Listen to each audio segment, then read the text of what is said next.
Welcome to the Sunset Safari, although there's not much sun about. My name is Brent Smith, and I have Brian Joubert and the thumb. And it is a bearded thumb today. It is. A very, what was it? Hiding ticks or fleas and buzzing bees. For the fleas and a hive for the buzzing bees. There we go. So there, and on the other vehicle we have Jamie. Oh, there's a little steenbokkie running through the bush there. We'll just move forward, and he's just gone behind. You see it, Brian? Just through there. We have Jamie and Genre out. There it is, underneath the log. On the other vehicle, and we have Geraldine and Louise in final control. Now, this is the area where Tingana was last seen. Oh, look at that, a little nose through the gap in the wood. So we just decided we'd come have a quick look. We will probably head back to the Nkahumas and their buffalo kill a little later on the safari. So Jamie and I are both looking for Tingana. So far, no tracks coming out, so I'm pretty confident he's still in this area. So I'm going to do a little loop around here. And remember, this is a live safari, and you are seeing the animals at the same time we are. So if we start jumping for excitement, it is not feigned, it is real, and it's happening right now. As well as the fact you're more than welcome to ask us questions about what's happening out here.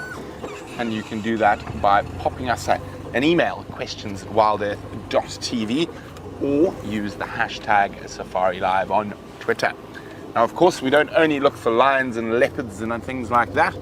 We also have a look for birds and buzzing bees, as Brian said, and all sorts of other creatures that might occur in this African wilderness. We're currently on Djuma Private Game Reserve, and this is where we all live as well.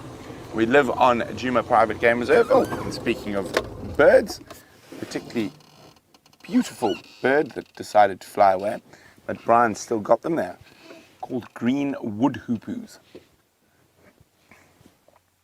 Old name was a red-billed wood hoopoo, and they've got a long scimitar bill which enables them to pry under the bark and take out all sorts of little tasty treats.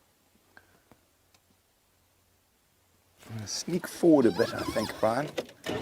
Try and get you a better view.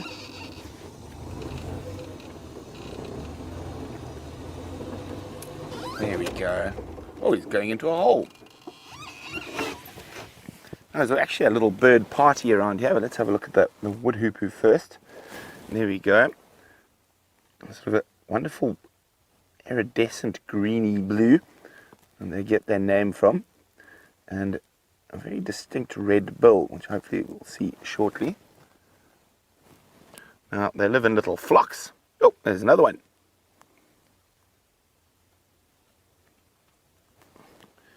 Busy little bodies, and they've got to be kept well fed in this dry climate. And we're going through a drought, so the insects are a bit scarce, and they're actually hunting mostly for insect larvae. And we can see that wonderful scimitar-shaped bill.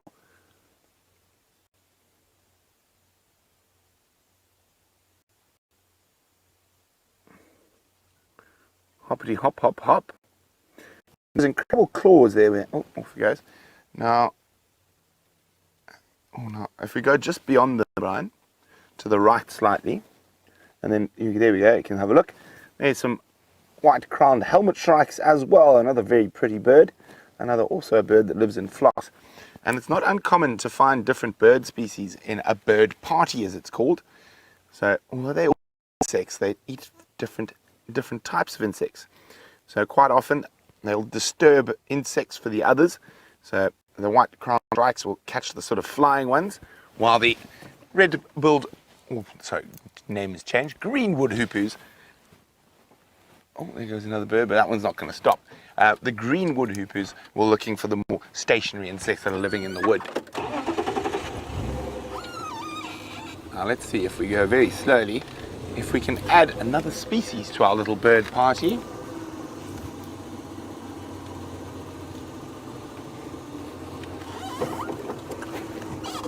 I can't really see, I only see the wood hoopus and the helmet shrikes. There was an emerald spotted wood dove, but it just flew through, wasn't stopping for a chat. Hi, Susie. Susie says she hopes it's another day of cats. Me too. Susie, we're going to look for Tingana. And if we don't find him now, there's always a strong possibility he's going to pop out later, maybe around Quarantine or Gallagher, heading for a drink. So keep an eye on that Juma Dam cam in case that leopard pops up there. And of course, they're on a buffalo kill in Arathusa, so we will go there a little later.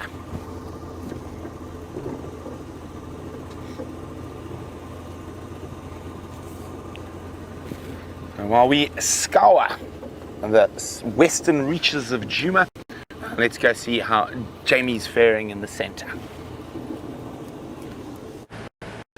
Good afternoon and welcome to the Sunset Safari. Indeed, my name is Jamie, and this afternoon I have Jandre on camera with me. We've recently been nicknamed by one of the children watching us as the Mocking Jays. That was her decision in terms of what we should be called, since Brent and Brian have got the honor of being the Killer Bees. Right, so Brent is scouring the western region, so are we actually. What we've done is we've just both decided for the start of the sunset drive we're going to be looking for Ghana. We're doing a grid. Brent is doing a box on one side, I've done a box on the other side in terms of where the roads are, and we're both having a look out for Tingana's tracks. But since we haven't had any luck here, I'm going to start moving on and leave Brent to his search of Tingana. He hasn't popped out here, so I'll be able to tell that to Brent, and therefore he'll be able to narrow down exactly where he may be. But yes, some really exciting news coming out of the Sunrise Safari, which of course I was not around for.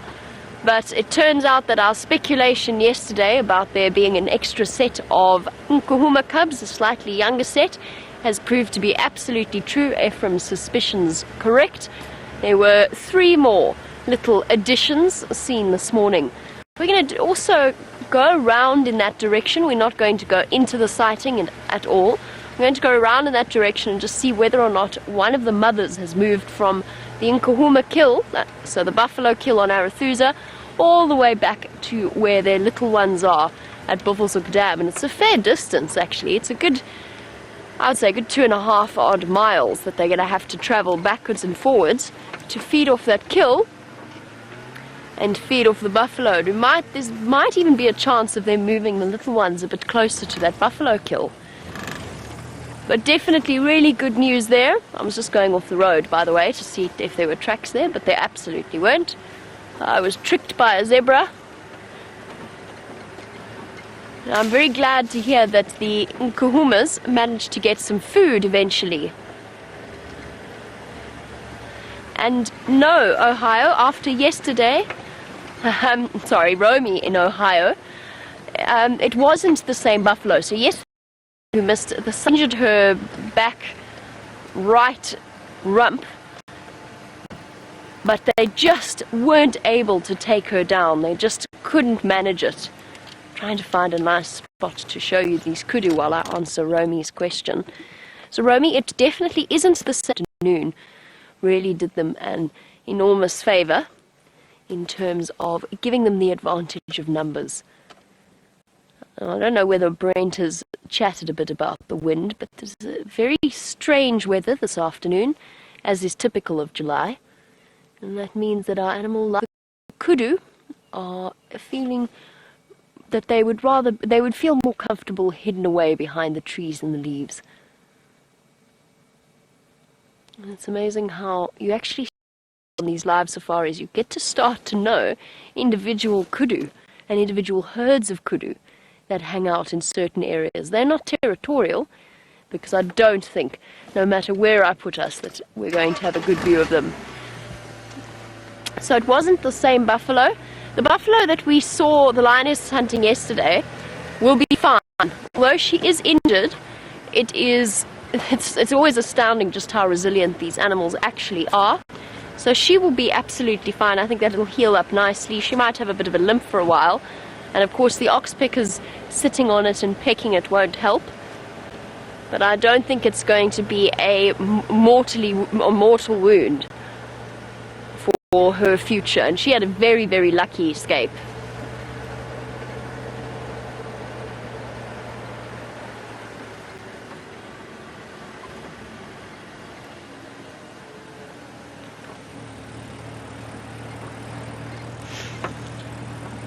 And a big hello to Sherry in Colorado. We know that Brent is making his way at some point back towards that buffalo kill. He can't head there straight off at the start of drive, but he will be going there at some point. And Sherry in Colorado has picked up on the fact that the buffalo that we get in this area, we often see them with skin diseases, with them through mange, through fungus, through, what's it called? No, so mange and fungus are sort of the two biggest ones that we're talking about when we see these bald patches on buffalo. Now Sherry's just wondering, in terms of predators eating prey animals, do they ever get that is it transmitted through that kind of contact? And Sherry, it can be, but the animals have a level of resistance. The one thing that will definitely be passed along from prey to predator is diseases like tuberculosis. The most likely buffalo out here link in a herd structure. Although yesterday was absolutely astounding because this fit in to the female, to the injured female. Particularly one large bull kept charging them and chasing them away. So an extraordinary example of the courage of the animals. Whether or not it was a deliberate protection of the female or whether it was just that anti-predator behavior, it's up to you to decide, but either way it made for some extraordinary viewing. It really truly did. And it's one of those things that we will get to see throughout our time on the live safaris. I'm going to concentrate on checking for tracks in this area, just to check the last road that Tingana might have popped out on. And while I do that, let's head back across to Brent and find out what he's up to.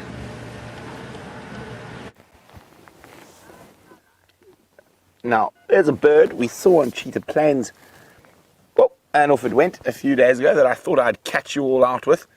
But I was proved what great birders some of our viewers are. There was a brief view there of a yellow-throated petronia, or yellow-throated sparrow. So I just saw where they lost Tingana this morning after we had him in this block. So I'm just going to tell Jamie exactly where. Jamie.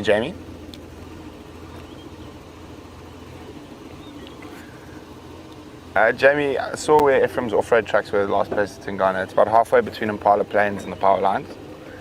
He was heading east. I didn't see any tracks coming out in Zoe, so it's possible he's still in this block. Here we go.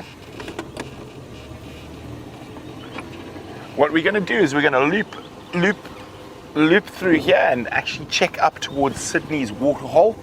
Now, it's another one of his favorite routes as he cuts through here, and elephants or buffalo could have obliterated his tracks during the day. And the weather has been quite strange today. I walked on my way up to lunch, and it was bright, a shining sun. I needed sunglasses, it was so bright. Walked into the kitchen, walked out, and this wall of cloud appeared out of nowhere. And there's a few gaps in it at the moment, but it is getting very chilly quite quickly.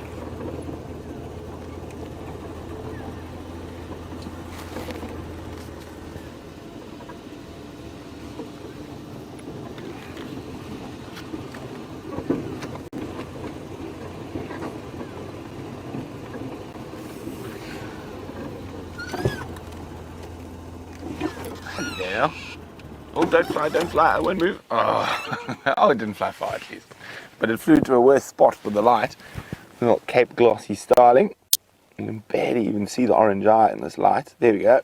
Brian's doing some camera magic. Oh, we're having quite the birding start to the sunset safari. Now, I think that's how we started the sunrise safari, looking for birds, and we ended up with cats. So maybe we'll just stick to the birds and they'll lead us to the cats.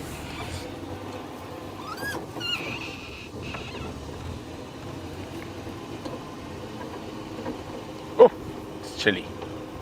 Now, Justin, who's in New York, is wondering, is Tingana patrolling more because of the arrival of Gajima and even possibly young Sindile? I wouldn't say he's patrolling more than usual, and here's got a very large area to defend. He's basically taken over with some extra the whole of Mvula's territory. So he goes he goes quite far to the north, all the way down to the south. His territory ends probably around the Cheetah Plains camp, and then I know he goes even further south than that, occasionally into Malamala. But he's got a massive area, probably 5,000 or 6,000 hectares he's got to try and defend, and that's why we don't see him for long periods at a time, because he's got to keep moving. Now, not only is there Gajima, I think Sindile doesn't really pose a threat yet, he's too young, but not only is there Gajima, hello, a very relaxed yellow-billed hornbill. Now, as I was saying, not only is there Gajima, but there's Shavambalan, there's Anderson, there's, I'm sure, some other leopards we don't know about that he's also got to contend with. Look at that. They are funny looking creatures.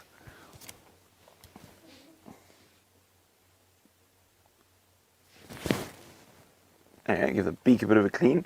And you can actually see how they use their beak. You can see it's very worn, and the dark stain, off he jumps, around the base of the beak. Here's there. From feeding. That's where that dark stain comes from, and you can see aggressively attacking that ball of elephant dung, but you can actually see that he's after termites. So the termites are eating the elephant dung, and he's just broken up where they've been eating, and now picking the individual. There we go. So he breaks it open there. Now that's easy work for a hornbill's beak, and having been bitten by a hornbill before, I can guarantee you it is quite painful.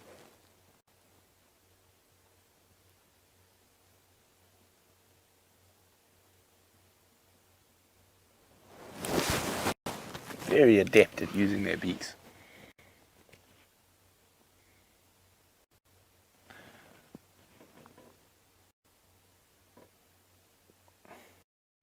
I think they always look like they're contemplating life. Oh, no termites to eat there. Let's let him continue on his hunt for sustenance.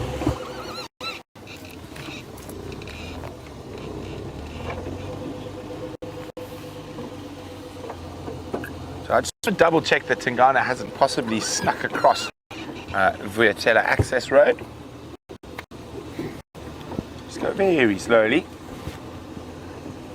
And nice thing about going slowly on game drive is you do see quite a lot more.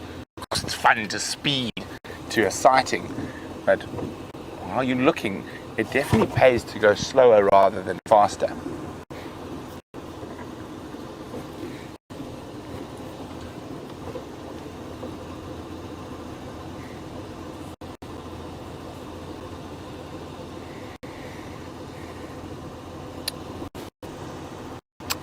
Hi Aaron, and as James told you guys on the sunrise safari, Mvula was found near Sydney's dam with an unknown female. Well, she's not unknown, she's an unrelaxed female that comes in very occasionally into Buffalo's Hook from the Manyeleti, and as far as I know, the last word is that they both crossed into the Manyeleti, and I think Mvula, it looks like Mvula stole the remnants of a kill from her. So he was just taking advantage of a free meal.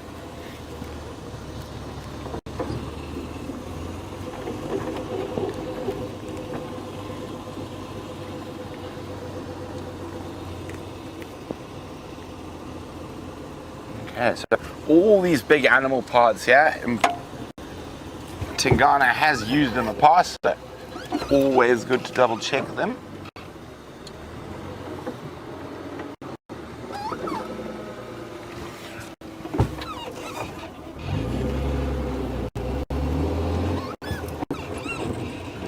Multiple paths that cut through this area. Animal highways.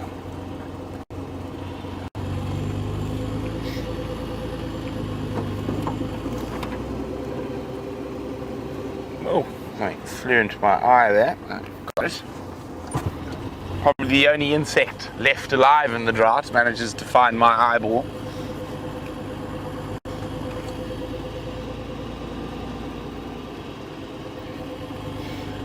I deal with the flying fiends of Juma, Jamie's got the animal that is actually the emblem for the Sabi Sands Game Reserve. The emblem of the Sabi Sands is not a tree, but in fact a waterbuck that is hiding behind it. Now Brent's not the only one that's having trouble with a flying insect. I've got a fly that's driving me absolutely batty. It appears to have sort of attached itself to me in a rather determined way, but anyway, it's moved off now. So, no, it hasn't. Go away! It keeps going into my mouth. It's so unpleasant. It's of course looking for moisture, but I'd prefer it if it didn't find it in my mouth or in the corners of my eyes. Immediately as I drive up to these water, the air is filled with the scent of them. They've got a very, very particular pungent smell. Oh, cute. Are you playing peekaboo over Mom? How sweet is that? Just a little set of miniature ears and a miniature bottom sticking out. Baby waterbuck, much, much larger than when we first started seeing it in this area. Oh, still looking to suckle. I don't think it's going to have any luck though. I think at its age of a couple of months it will be fully weaned. Staying close behind Mum. As I said, particularly because we're downwind of them, we've got the very strong scent of waterbuck washing over us. And it's a very musky, very, I'm not quite sure how I would describe it. It's quite an oily smell that they exude, and that of course is because it comes from the oil that coats their fur. And there's a story that goes, or a rumor that goes, that it actually makes them inedible, and that the predators don't like them. They don't like the taste of it because of that smell offends them. Absolute nonsense. There is nothing that would stop a pride of lions taking down a waterbuck if they happened upon some, and if they were hungry. There's no evidence to suggest that the smell of waterbuck deters predators in any way. And when you think about what the lions eat, what we've seen them eating, and hyenas and leopards, the quality of their food, when it's sort of 5 days old and it's 40 degrees every single day, or 115 odd Fahrenheit every day, and it starts to go very slimy and very revolting very quickly. If you've seen lions eat that, you cannot possibly stretch your mind to believe that they would be deterred from munching on a waterbuck just because it is slightly pungent. And it's not a horrible smell at all. It really isn't. It's just very animal. It's a very animal smell. That was not very descriptive, I'm sorry. My olfactory description is clearly not up to par this afternoon. Jandre, what would you say a waterbuck smells like? VM's the best at this game. VM has decided that a must-bull elephant smells like what we call rotten oros. Well, we don't call it rotten oros, we call it oros in South Africa. Go away! Ah! Waterbuck looking at me like I'm completely loopy, and it just keeps invading my personal space. I'm trying to find you another view of it. In my mouth again. Bounce on my arm. Bounce on my hand. This is really too much, Fly. This really is too much. Go away.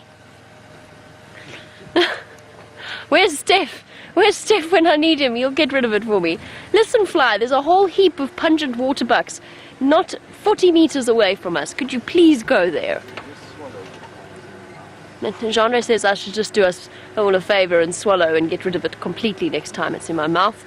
I object strongly. Nobody likes a fly. Nobody likes an irritating fly. Excuse me. Thank you very much, Andre. Here's a view of the waterbuck baby. Jerry, of course, is now telling me not to get sick and not to blame her if I do, which is a bit sort of cheeky, since she brought the disease back into camp with her from leave. But don't worry, Jerry, I won't blame you, and I'm not sick. Andre says you'll blame Jerry. So there we go. The waterbuck with the very strong animal smell, as I described it. because I really cannot think of any better way of describing it. I need a better description, I suppose. A one-day-old buffalo carcass, you think? That was Gendre's description. I'm not sure. It doesn't smell sort of rotten meat enough for that. We're just talking about their scent in answer to Mary's question while I attempt to rid myself of this passenger that I have acquired. He's very persistent. Just talking about them. No, Mary, they don't have oily meat. It's an oil that just goes across from basically almost like the equivalent of a waterbuck's preening gland. Sebaceous glands throughout their skin that they secretes the oil and that then flows over their fur, and that's what gives them the smell that they have. It's also what waterproofs them, but it doesn't extend to the meat itself. So their meat is like most venison meats, very, very lacking in fat content. The only animal out here with very, very high fat content is a hippopotamus. Waterbuck are pure muscle underneath a coat of fuzz. And it's little sweet. He really is, or she really is. And we started off a couple of months ago seeing these little waterbuck calves left all on their own, away from the mothers. And that is what waterbuck do when they initially have their babies. They hide them away in vegetation and they just leave them. And that is their approach to parenting, which is not necessarily a bad approach. It's just the approach that a lot of the larger antelope species follow. Essentially just leaving them behind so as not to draw attention to them. And they instinctively stay dead still when predators approach. Even to the point that I've occasionally encountered roan and sable babies, and I've been about 5 meters away from them before I've spotted them on foot. Not here. Elsewhere, where there's slightly higher concentration of those antelopes. At this age, if it were a boy, it would probably have horns, so it's most likely a female. Most of the little waterbuck male calves are starting to grow the tiniest little points of horns on the tops of their heads. So, and the waterbuck, despite being right next to Treehouse Dam, will have to wait another few months before they can live up to the name waterbuck and spend as much time in the water as they usually do. And that, of course, ties us back into why they're oily in the first place, which is to waterproof their coat. And you know, I'm not sure how it's happened, but somehow the fly has given up. It has abandoned its quest to enter either up my nose or into my mouth, and it seems to have gone away. I'm trying to see if it's on Gendre anywhere. Gendre says he ate it. He didn't, of course, but if he did, I'd be quite grateful. It's definitely improved the quality of my concentration, but apparently not my smell description.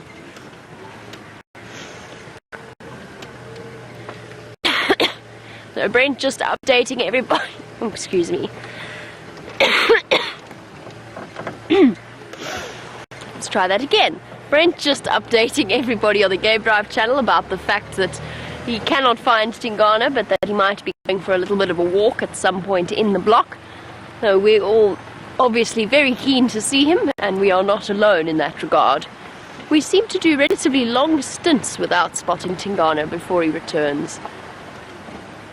I also heard a rumor that Karula might be somewhere in the vicinity, so we're going to be looking for her as well. As always, we're always on the lookout for Karula.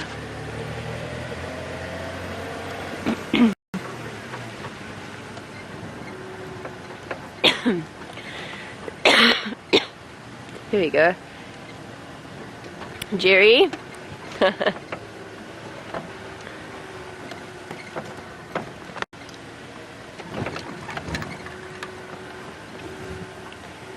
And as I hack away, James Dungan would like to know which trees of the area would help to boost immune systems in order to aid against fighting infections that Jerry's brought back from her leave cycle.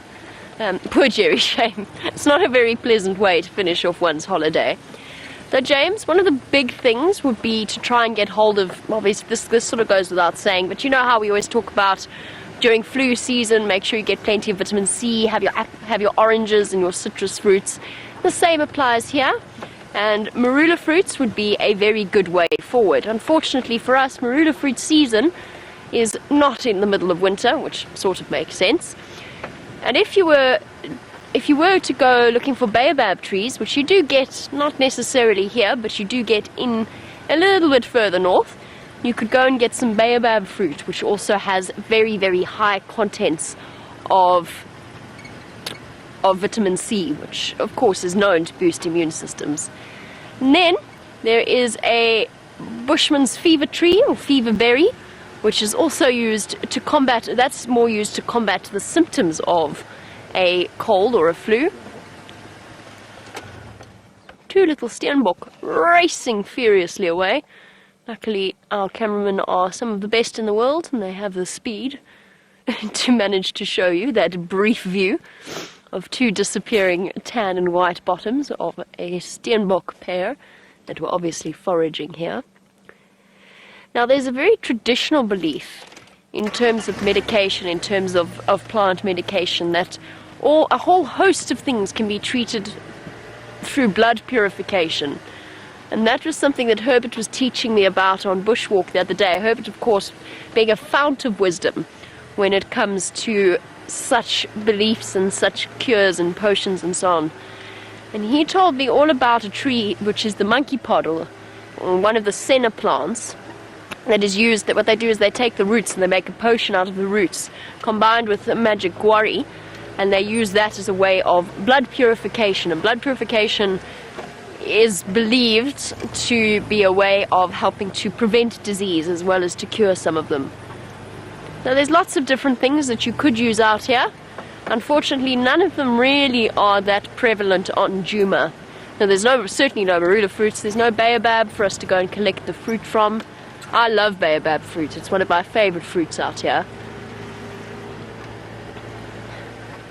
I'll just have to make do with the traditional vitamin boosters while I head off. And I'm not sick, by the way, don't worry, I'm not ill at all. Jerry can relax, I'm not going to shout at her. Just coughing. So while we continue on and decide where we're going to go from here, let's head back to Brent, see how his search for Tingana is going.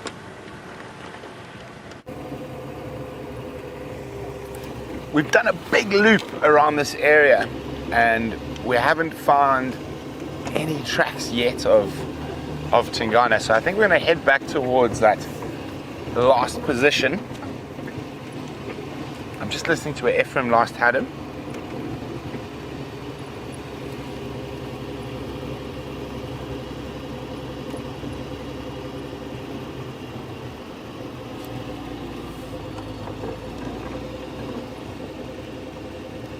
Sorry, what was that message?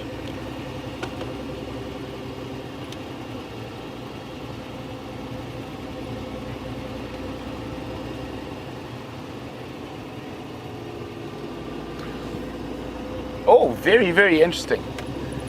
Copy, thanks. So it seems like Mvula actually is mating with that female. And he's been seen on the fence line on the entrance road in the Manuleti mating. Copy, thanks F. I'm going to do Impala Road. I've done Zoe's, no tracks. I'm just going to check where you last went in. Maybe he's Lala on a Shedulu there somewhere. Okay, so there we go. Very interesting. So one of the cheetah plains drivers saw Mvula and that female mating next to the fence line.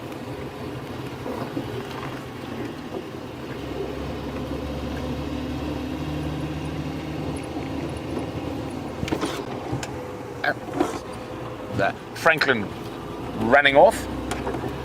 Copy, thanks.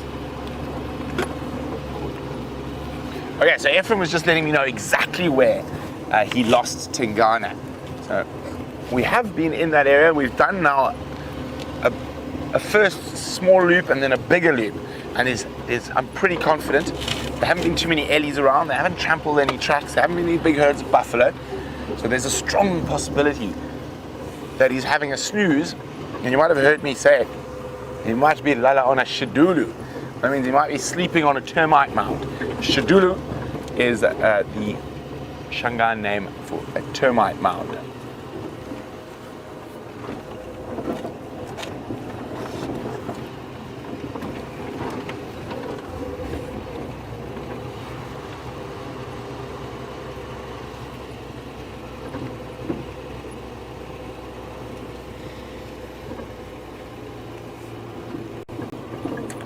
So, X-Ranger says, for our newer Safari Live viewers, what tracks do we like to point out that we see most often, or because they're rare? I think probably lion and leopard are the ones we probably point out the most, because we are quite often looking for them. And then I think we do almost all the tracks. One of my favorite to point out is an aardvark track, because it's very, very distinct and very unusual. Well, this morning we did some honey badger, not honey badger, it was a porcupine track this morning. So it all just depends on the day which tracks we point out. Normally we do a lot more tracks in the early morning, and that means there's been no wind during the day, so the tracks are much more clear, and especially as that sun sort of pops out, it throws a shadow, making them a little bit easier to see. In this type of light, tracks are actually quite difficult to see, and especially with the camera. So when we do tracks, it tends to be on the sunrise safaris, unless we've got a really nice track that's easy enough to see that we can show you.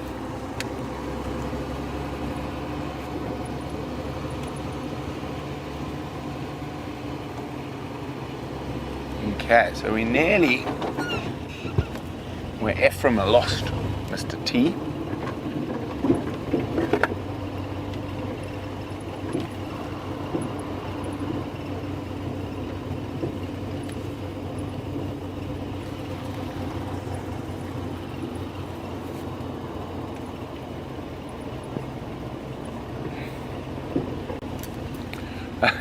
Aaron says, oh, Mvula, you just can't keep that old boy down, the legend.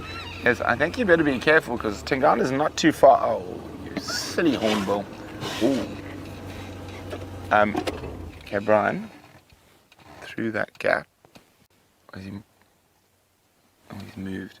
It was a beautiful little chagra. Oh, he's moved a little bit further on. I'm just gonna, don't fly when I start, please. Oh, there. Okay, so he has flown into there. That pile of wood there. Now, oh, there he is. Right at the base. Well done, Brian. Here we go, little chagra. Ooh. Now, which chagra is it? I haven't had a chance to have a good look. We get two species of chagra here. Oh, there we go. Aha. Now, for our birders out there, this is a nice tough one, because we're only catching glimpses of them. But who can tell me which species of chagra are we looking at here? And if you know the answer, send it through to us on questions@wildearth.tv, or use the hashtag Safari Live on Twitter. So let's see how good your birding is today.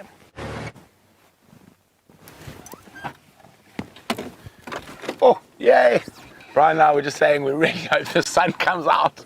I just want to bask for a second. Oh, it's so nice. It's so much warmer.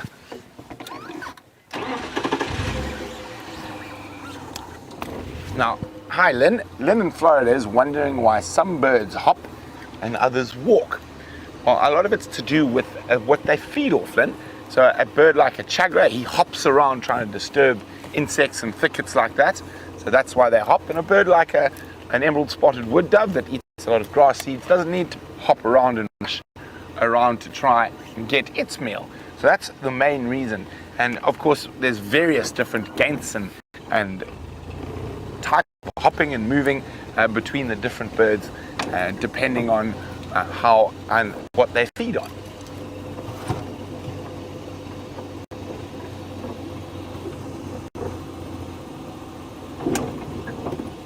Oh, so nice to have the sun at my back warming me. It was getting quite chilly. I was even thinking about putting on my other jacket. not so long ago.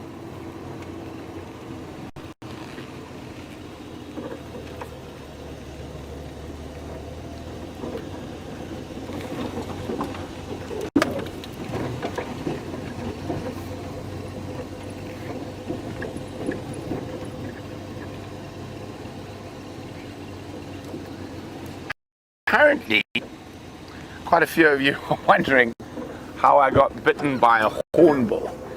Now, isn't that a story? Well, it's not that exciting. A hornbill actually flew into the window and stunned itself, and I picked it up and tried to revive it. And when it woke up, it wasn't so impressed, so it mauled me. And fortunately didn't draw blood, but they are capable of. But I was moving it so it didn't fly back into the window again.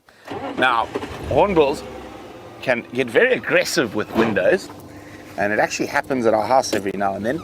If the light hits the window at the right angle, it becomes a mirror, and the hornbill sits there and sees competition in the mirror, so it attacks this bird but just won't go away, and it's in its space. That's quite why we'll keep our curtains closed during the day, especially in the early morning, and that's when that glint seems to really attract the hornbills to bash on at the window. Now I just saw a little plant I want to pick up here, and it's quite a cool plant, especially because it gets dark a bit earlier, so we might even get to do a little demonstration later. You're gonna have to remind me after dark. I have to pluck it. There we go. That should be enough. I'll pop it on the dash so Brian can show it to you.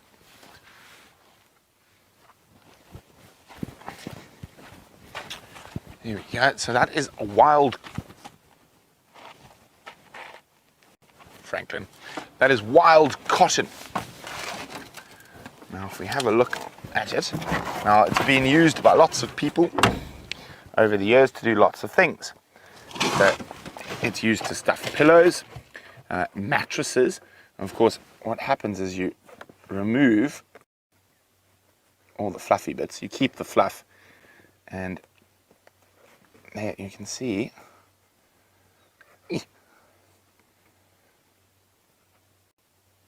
there we go. There's actually a little seed in there.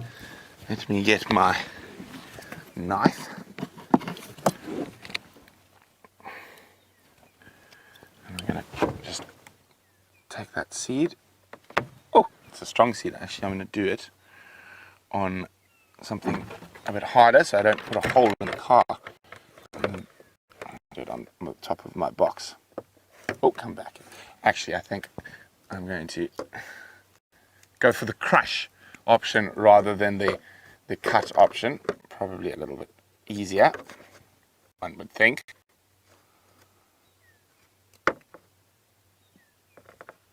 There we go. There we go. So we've cut the seed in half now. And you can see, I'm just going to clear some of the fluff out of the way. Can you see on the inside there, Brian? You see that little white there. Now, the original sort of Dutch settlers here would collect these seeds, crush them up and get that white center out, and it can be used as a gunpowder replacement. So it's highly flammable and very, very fascinating. So a very useful plant for the early settlers in Africa, and of course also for the native indigenous people. It's got a few medicinal uses, but mostly used as a sort of gunpowder replacement when they run out of gunpowder, or for stuffing pillows and mattresses for a bit more comfort. But now you don't find too much of it around the place, so sometimes it's going to take about 5 years to stuff a pillow collecting wild cotton. Okay, so I think we've got some answers in for the bird quiz.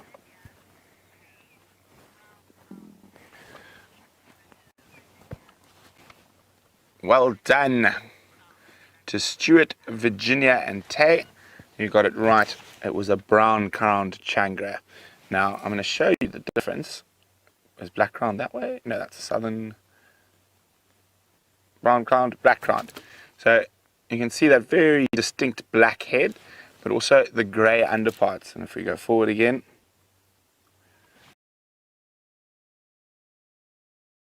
it had the black head. It had a little red,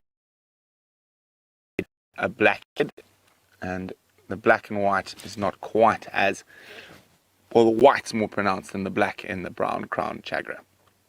Here we go. Well done, guys. We've just arrived in the area where Mana was last seen.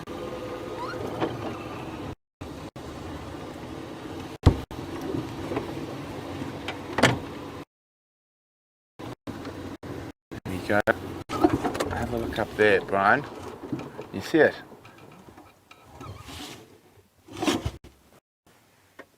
There we go. We've got a big bird of prey in the distance. It's a white-backed vulture. I thought for a second it might be dropping, but it's not.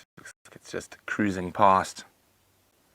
So when they drop, they really drop like a stone almost, fold their wings and dive down. So I'm about to go take a little walk, see if I can find Tingana in the bush here. And while we do that, let's go see what Jamie's up to on the other side of Djuma.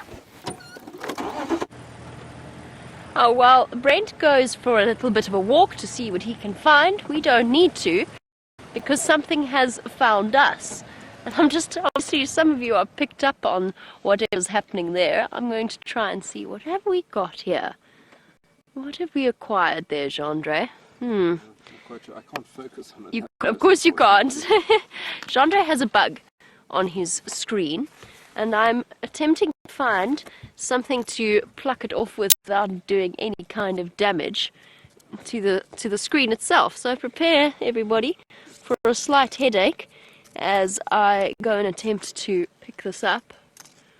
What are you? I don't want to touch the screen. I think Gendre will kill me. No, it's okay. I can clean it. You can clean it. Gendre says he can clean it. Sorry everybody for what must feel very invasive. Oh, it's gone. No. Oh no. It flew away, whatever it was. It sort of looked like a termite with wings. It was definitely not a termite, but that's roughly what it looked like. Oh, I was going to closely examine it and tell you what it was, but it has vanished. My apologies. Oh well, at least you can see now without a spot on your screen.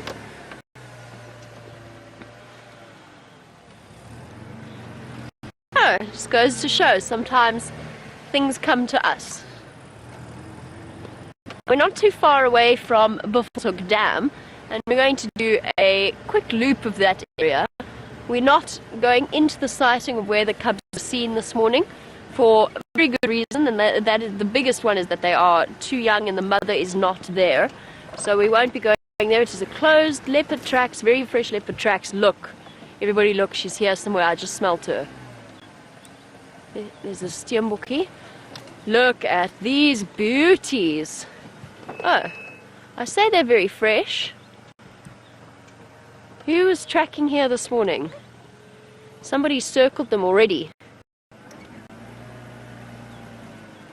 Sorry guys, I'm gonna try to pull over so you can see.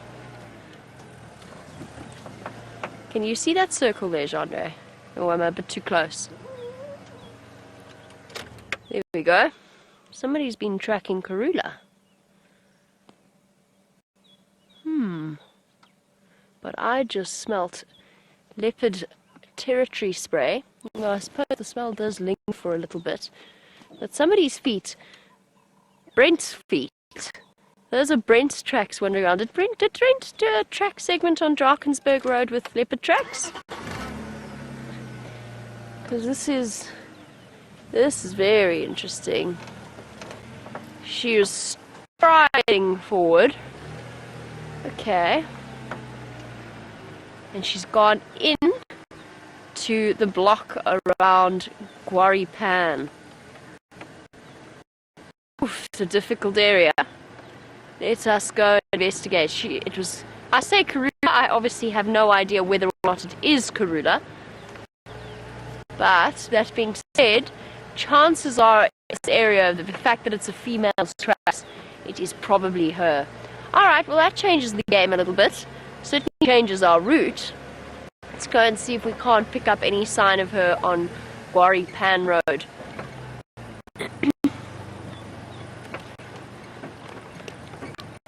Stations, these in Kunzo form Fuzzy Ingwe on Drakensberg Road between Central and Gwari Pan. Were they called in this morning?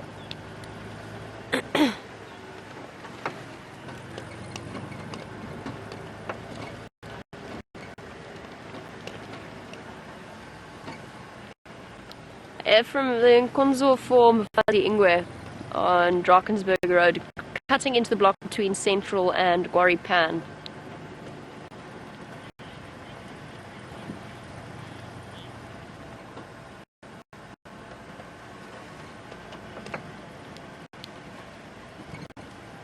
Okay, copy that, thank you.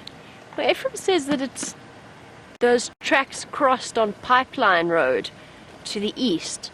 That must have been she went in like this, and then that's obviously why I had to call in that on the Game Drive channel, to rather than to waste too much time searching, to actually go and investigate. It's a good idea just to get an update in terms of what the guides have found this morning. I just want to go and double. Oh yes, her tracks are back on here. Oh, how terribly sad. I got so excited. I thought that Karula was going to be somewhere here, but her tracks have come back onto the road. She obviously just cut the corner. So her tracks back on. And now I think I'll be able to find a nice spot for me to show them to you.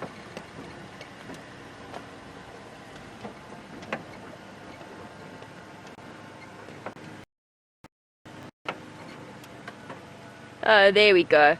So we have an answer from Crystal. Thank you very much. Brent and I think he forgot to mention, he did say that he thought Karula was somewhere around here. But Crystal has sent through the update that Brent tracked her backwards and forwards until last she heard she was disappearing off onto Torchwood, or her tracks were walking off onto Torchwood. Thank you so much, Crystal. Very much appreciated. Now, we're not going to... It just means we don't spend too much time tracking an animal that has actually left our property. So Torchwood, for those of you who are new, it's a property that lies to the east of our boundary, and it is not within our area of traverse, so we can't go there. And we can't follow her in that direction, which means we have to leave it to the others to hopefully find us for her, or keep an eye on her movements and let us know whether or not she's on her way back to this area. Oh, I got so excited. I was really hoping that we might have a Karula sighting. Lots of hyena tracks as well around here, which I'm sure they're not fresh, but they have been around and about, which is again a dangerous thing for our little lion cubs that are hiding in the drainage line over here.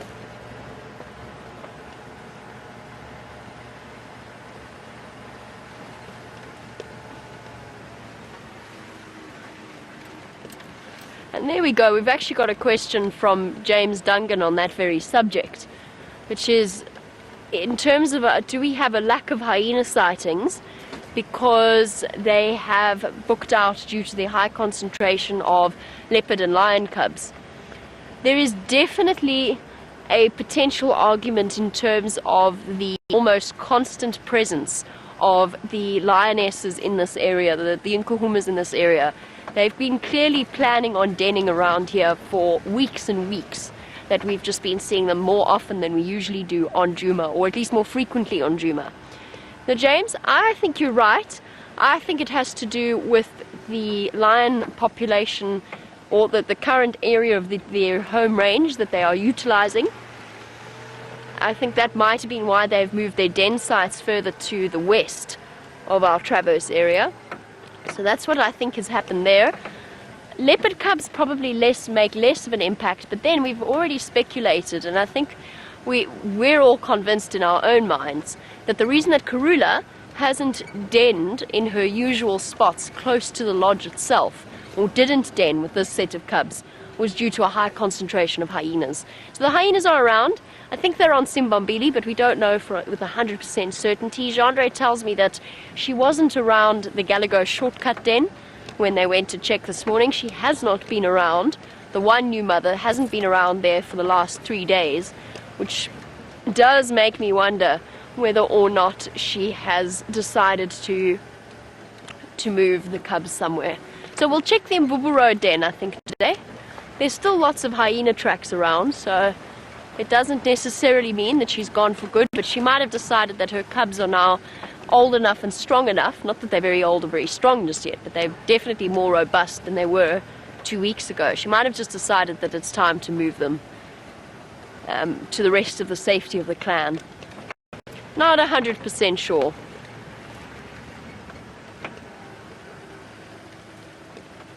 Oh, we're coming up to Buffelshoek Dam.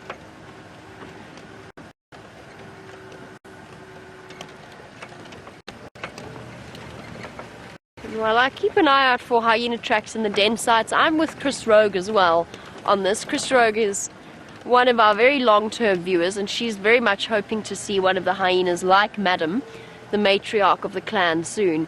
I couldn't agree with you more, Chris. I do feel like it's been a really long time since we have had a proper sighting with them. And that's just, I think, because they have moved their den site. But Chris, I saw lots and lots of little tracks. Not little tracks, but sort of half-sized tracks that could easily have belonged to the sub-adults or to the November, December, January twins. Just pulling up to Buffelshoek Dam to do a quick check for any tawny figures that are lying up in the shade, perhaps came to have a drink. No tawny figures here, apart from one very large, very brown shape at the back there. Our now almost ever-present hippo, that very, very soon is going to have to start thinking about and finding a new place to go and spend its days. Also 2 Egyptian geese that we regularly see at Buffelshoek Dam. And as you can see, the mud at the top, well, pretty much now covering most of Buffelshoek Dam. Buffelshoek Dam is drying up very, very quickly. What date are we? Where are we in July? 10th-ish? Oh, there we go. It's the 11th of July. So it's the 11th of July now. My bet will be that this dam will be completely dry by the end of July, would be my guess. There's actually a catfish as well. There's a catfish sort of flopping about on the left side there. If we go a little bit to the left, where there's if we go up a little bit. Sorry, Jeandre, I know you couldn't see it. If we go up, okay, and a little bit to the right. I saw a catfish moving around there, exactly where you are. There it is. There we go. We've got that motion there. Or is that a terrapin? I think it's a catfish. It's quite hard to see in this light. It's very tricky to see in this light. Oh, it's terrapin. That's definitely not a... Or is it? No, terrapin. It's a terrapin. No, it's a terrapin. Can't see. Okay. I was going to say I'm quite surprised. I hadn't seen any evidence of catfish back in Buffelshoek Dam since they all died off a couple of months ago.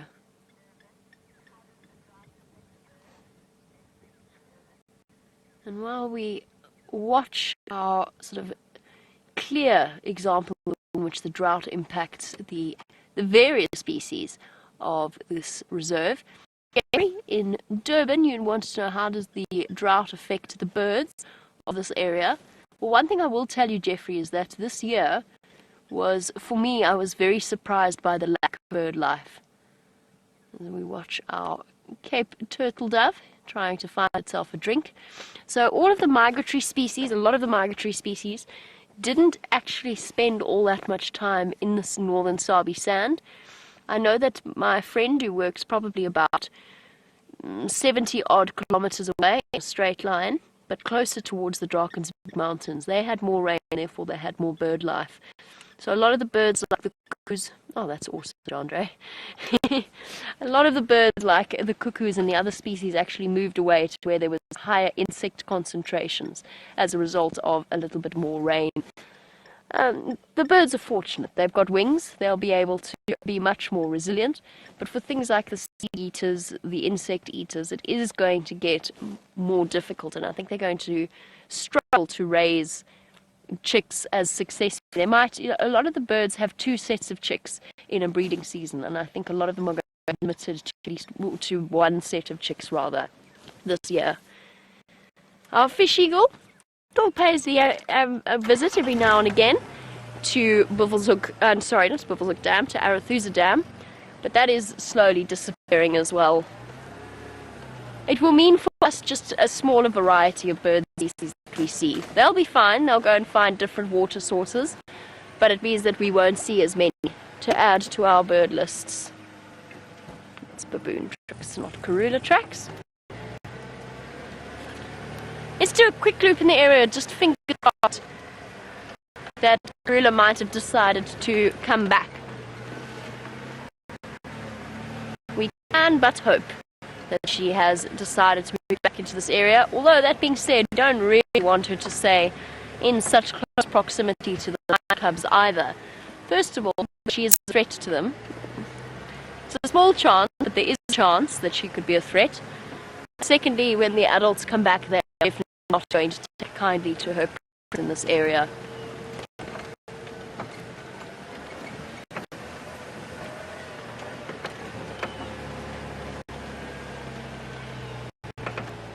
And speaking of bird life, there's a very angry oriole in here that I'm going to try and find for you.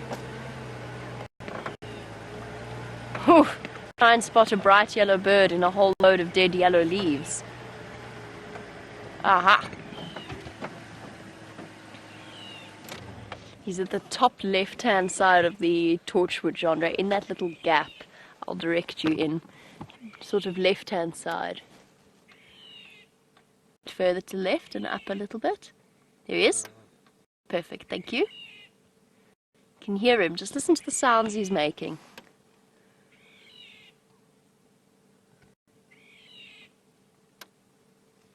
Can you hear that? The second oriole call is definitely not nearly as pretty as the main whistling sound that they produce. It's a lot harsher. He was calling to another one, but I don't know where the other one is. Stopped responding to it. Might be a little bit of a territorial battle, or it might just be contact calls between a mated pair of orioles. Okay, let's go check that karula hasn't come back to us. I'm really hoping that she has.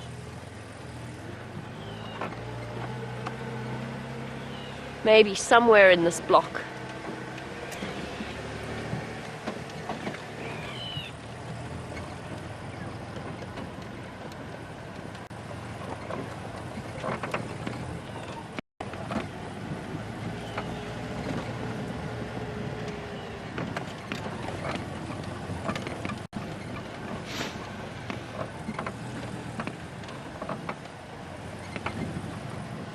Having just moved away from Buffelshoek Dam, bear with me, I'm going to be concentrating quite hard on making sure that karula's tracks don't come onto this road.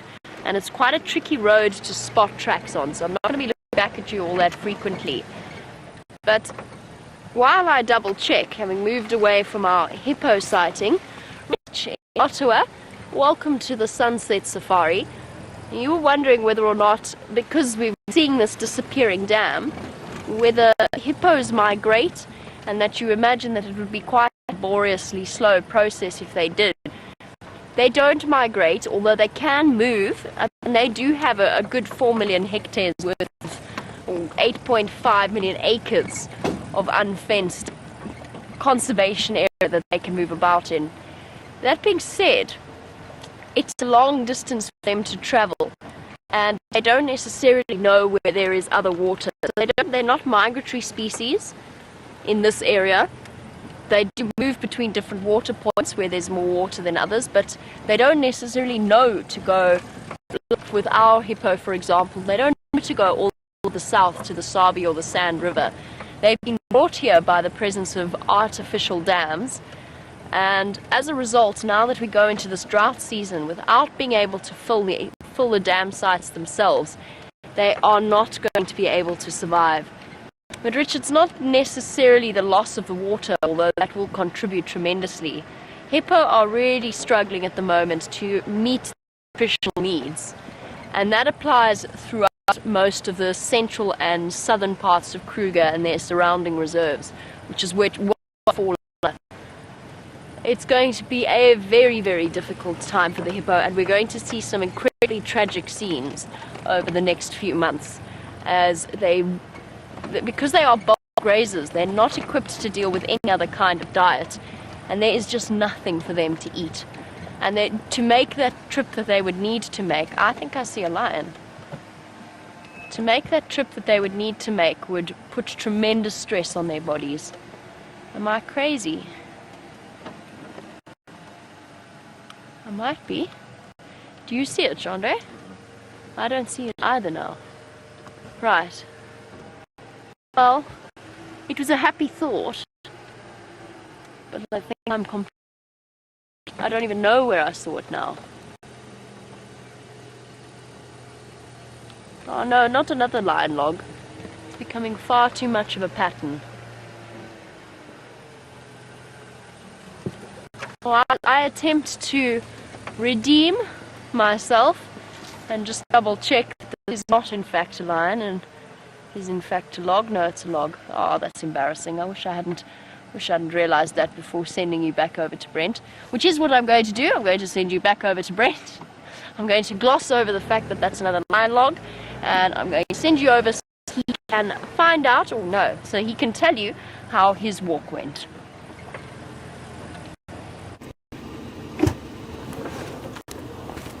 Well, unfortunately, I didn't find Mr. Tingana while I was walking. I did find a couple of his tracks. I think there's a very good chance he's going to pop out around the Juma Dam camp at some point this evening, and or at the Gallagher, around camp. So I think it's a good idea to check that area a bit later on the Sunset Safari. We are very slowly making our way towards Huma Pride, who are still on that buffalo kill. I'm going to go check around Red Dam first. And we did have that hippo there this morning. It could be interesting to see elephants. And it seems like the Ellies moved away. I mean, we're not seeing as many as we were a couple of weeks ago. But they do move in cycles, so they should be back at some point.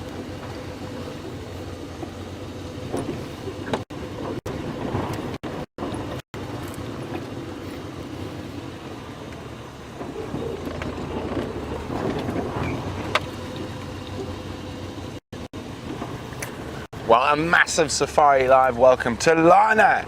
Welcome to the family. Lana is a brand new viewer. She says, this is so amazing. I didn't realize it was on YouTube. We are, Lana, 365 days of the year, 6 hours a day, from at the moment 6:30 a.m. Central African time to 9:30 a.m. Central African time, and then again in the evening from what time? 3 p.m. Central African time to 6 p.m. Central African time. And as Lana, you can see, we're live and interactive. So send us some questions if you're wondering about anything out here. Now, unfortunately, it doesn't look like there are any elephants, but we've got some birdies, and I like my birdies. There's a particularly noisy birdie there called the blacksmith lapwing, and they get their name from the fact that when they call, they sound like a blacksmith hammer tinking away. And we can hear some very, very loud hornbills in the background. Now, the blacksmith lapwing, you will only really find them around water. If you find them away from water, they're probably flying on their way to water. So, the other lapwings we get here tend to be more on the open plains. There are a couple of water-based lapwing species, the blacksmith, the long-toed, and the white-crowned are all very, very much water dependent species. As I said, you can hear that. And I'm just going to, up in the tree, there's a red-billed hornbill. We had a very nice view of a yellow-billed hornbill earlier. Well, do you want me to go back, Brian? Let's just move back a little bit.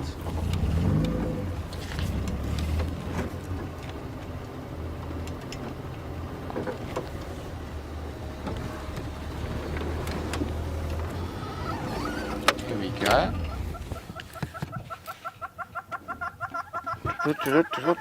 Making lots of noise.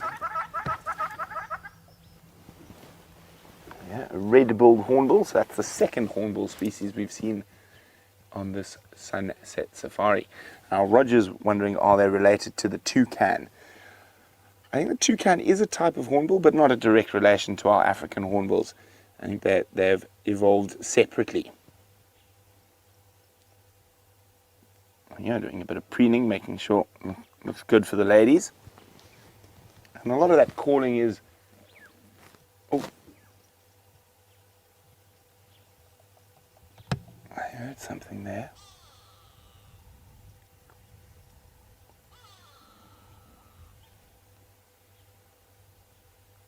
I'm not sure what that was. We'll just have to keep listening out. There we go. Let's leave the hornbill while he preens away. We're going to keep meandering through, see what else we can find. And I can hear another bird, but he's right in the direct sunlight, so we're not going to stop for him just yet. It's a grey go-away bird. You hear him saying, "Come on, come on." Probably one of the least attractive calls we hear regularly out here in the African bush is that of the grey go-away bird. Now apparently there's a lion or a lioness, Geraldine, on the Djuma Dam Cam, because one has a mane, one hasn't. There we go, a lioness. Hopefully Jamie's close by.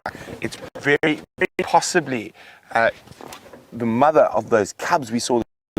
So hopefully a jet there and maybe to see the greeting with the cubs. So we're going to stay. I think Jamie's a bit closer than that. I'm going to stay on Arethusa. And here we go. There's the grey go-away bird going. Oh dear.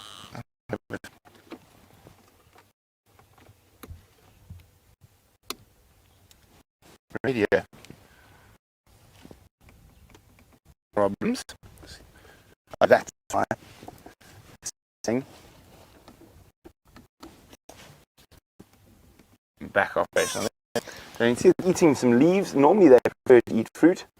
Eating fruit, I do apologize. No, it's not eating fruit. What is it eating? Eating new little fresh leaves from a knobthorn tree. And now,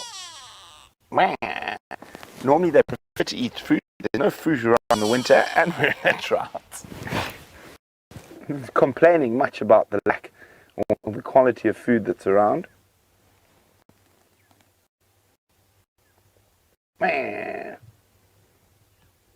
One, two, no. One, no.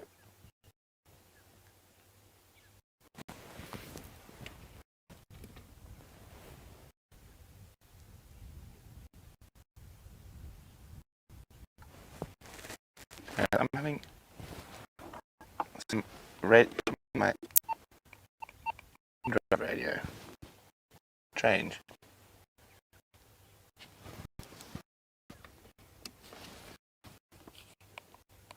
Yeah, I think I fixed it.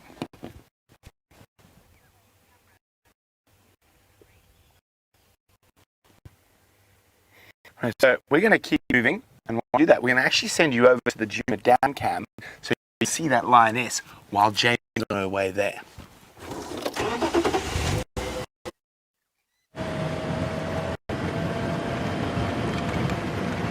Okay.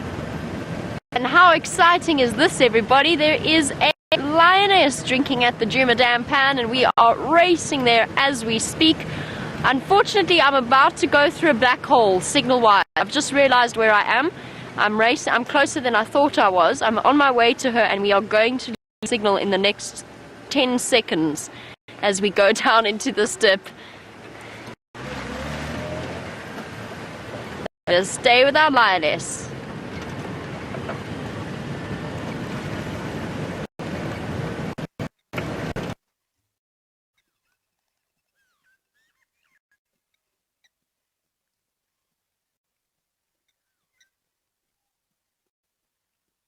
Turn.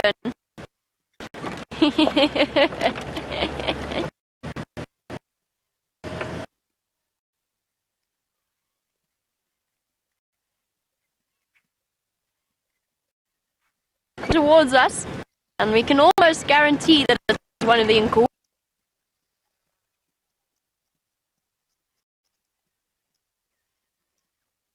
I would.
Okay, well, the perfect thing about this situation is we are coming from one side, the lioness is coming to meet us, and we should have visual of her in the next, I would say, the next minute or so.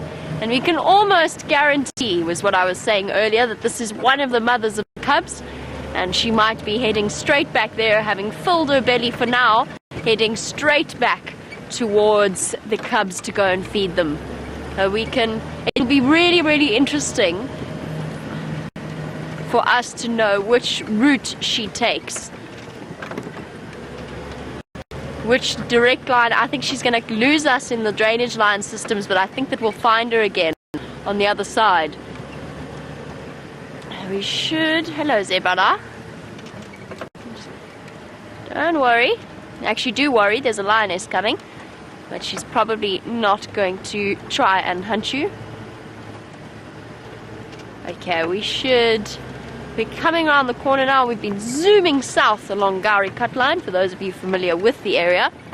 And we should encounter her in the next few moments, coming out on the dam wall on the side. And as I said, we can almost guarantee that she is going to be coming straight towards the cubs. Now, if she goes over the dam wall now, then we'll know that she's going to pop out here. Okay.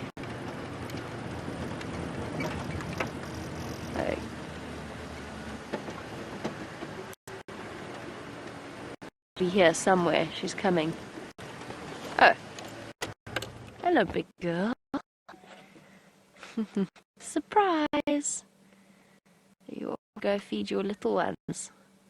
Yep, definitely a suckling mother with one very full belly. And she's going to come past us on her way.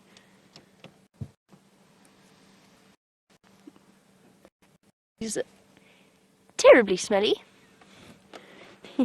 She's definitely been feeding on a carcass.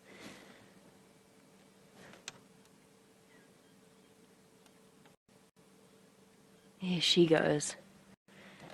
Taxon's also got this update as well. I'm just going to call this in.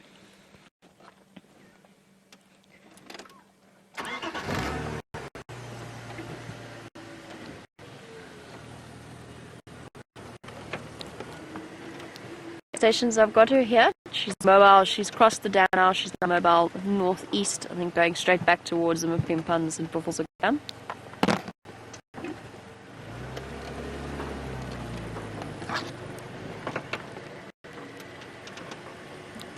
That's affirmative. I'm going to stay with her.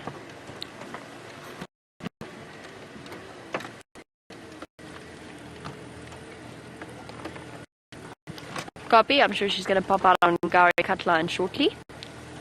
So, which route is our lioness going to take? All of the lionesses follow this path when they cut this corner.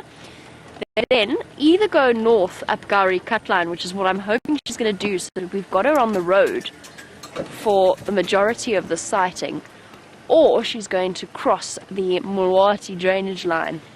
Look at that belly flapping side to side.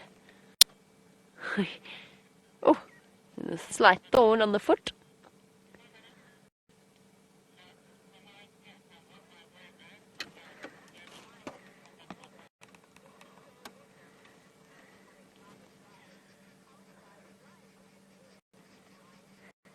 And hello to Ryan, who is a new viewer watching in Durban as our lioness cleans off her foot. Let's go catch up with her, and while we do this we can answer Ryan's question.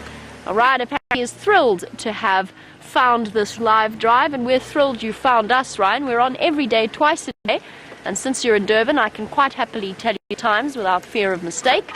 We are on at 6:30 in the morning till 9:30 in the morning, and 3 o'clock in the afternoon until 6, until of course the seasons change a little bit. But that is our regular time slot. Now you want to know about how many lion prides we have in this area. The answer is, Ryan, we have 2 main lion prides we see regularly, or I would say we see regularly, but we are of course in the Sabi Sands, and this area is one of the highest lion concentrations anywhere in Africa. Let's just stop here. She's seen zebra. She's seen the zebra that we saw earlier. She's not really interested in hunting them. She's just keeping an eye on them. Oh, she's got such a strange walk. Very full-bellied. Uncomfortable. It's not a limp. Okay, let's carry on. Ryan, we've got the Nkuhuma and the Styx prides. They are the ones that are regularly in our traverse area.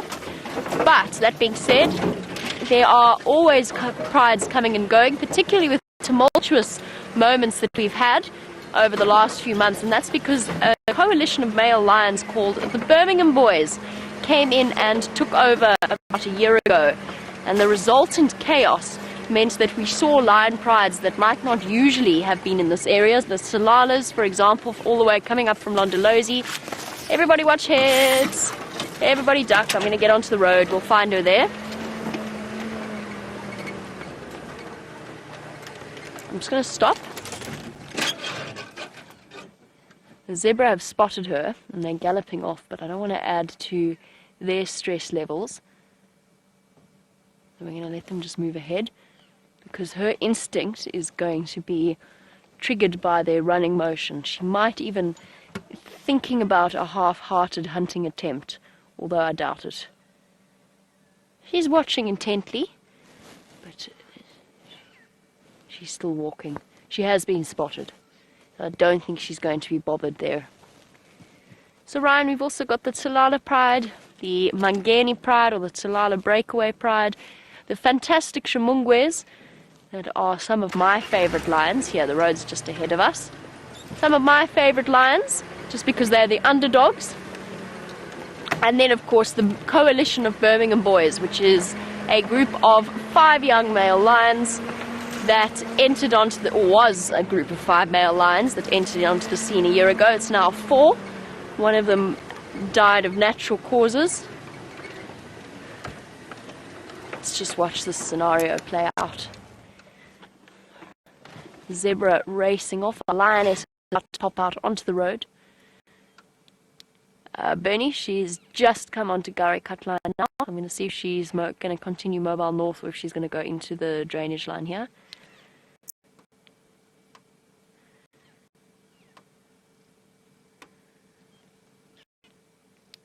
It's one Mufasa. She's on her way back towards Buffelshoek Dam, I think. Here we go. There's at least two on their way. I know Taxon was on his way. I'm not sure whether Ephraim is on his way as well. But I know that there were at least two vehicles responding.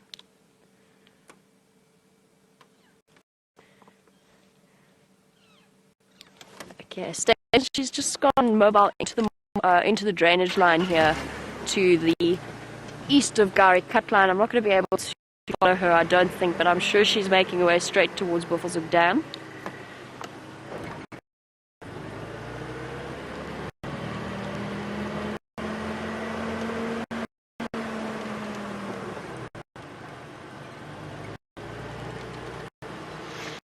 Affirmative tax. If you do that, I'll take Central and then Hyena Road. I'll see you back there. Oh dear. Okay. We cannot go in there, guys. There's no point to us going in through there. Sorry, everybody. I do need to be on the Game Drive channel. Tax is trying to contact me. We can't go in there. We won't have signal. We can't follow her there. Tax, I wasn't mobile this morning. I heard reports that there were around that drainage line system to the east of Buffelshoek Dam, but I'm not 100% sure.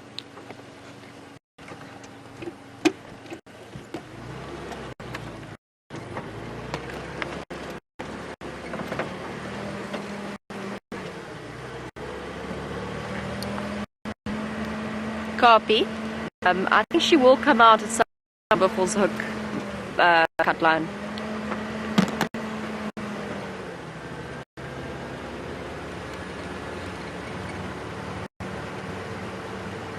Okay, guys. Well, we go and catch up with our lioness. We are going to catch up, and we follow her to Buffelshoek Dam at least. Let us head back across to Brent, find out what we're up to.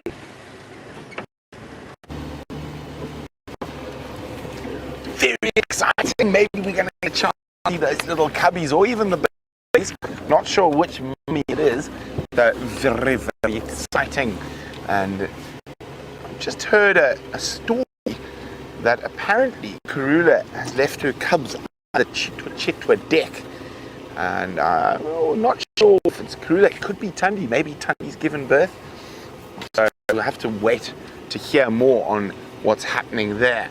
Now, we're on first standby for the lion, so I'm just going very slowly back towards that area. And wasn't it incredible that Tingana was right there, no more than 50 meters from the lion this morning, while they were feeding on that buffalo carcass. Now, that's not usual behavior. I've often had go inspect lion kills, and lions make all that, they sneak up and have a quick look, and then sneak off.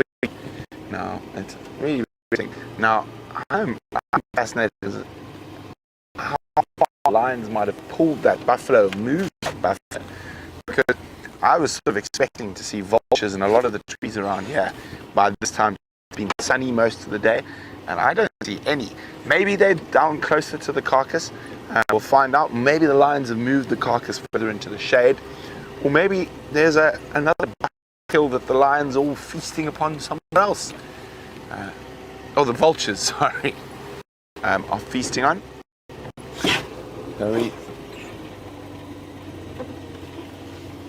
Let's check through here. I still don't see any vultures. Where's that little bird? First heard. Very pretty little bird. Let's see if we can spot it. Little sometimes they don't fly too far.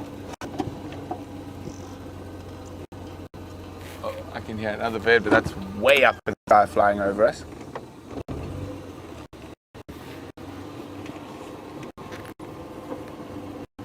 I wonder where Shadow is. I wonder where her cub is. I've got a suspicion they're still south there at Hoffman.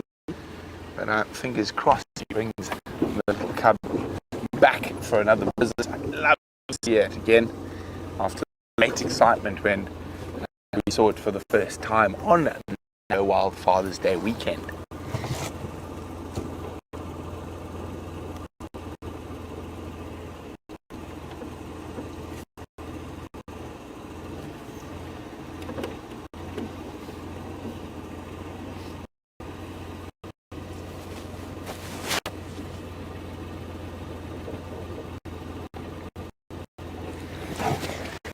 Hi, Lana. Great to have you asking questions. And Lana's wondering what is the drainage line. A South African term that we use. A South African is a South African. A drainage line or a donga is basically a little dry riverbed or dry creek bed is probably a better word. Now, I've been dying to try out a new toy for a while, and I've got it here now. So we're gonna give it a test. Should we? Shall we? Yes, I think we shall. So, and especially since we've got a few new viewers around, just to show you where we are and what's going on. Should I put us in the shade, Brian? Would that be better for the screen? Okay, let's do that now. I'm just gonna park our vehicle in the shade a little bit. Where there's not much shade available. Maybe I'll just turn us like that. Get that. Use no trees behind us. There we go. Okay. So I actually went and took a screenshot from Google Earth, and it's waking up now. So I thought this might be quite a nice. Okay, wake up. There we go. Oh. Oh. Is my radio going funny? No, it hasn't. It's me being funny. And let me just find that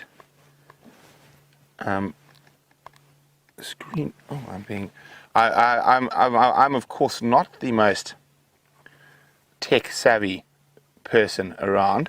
Brian's far more tech savvy than me. So, okay, there we go. Just want to move it slightly so we get Arethusa as well. Okay. Here we go. We should have all our spots. Now,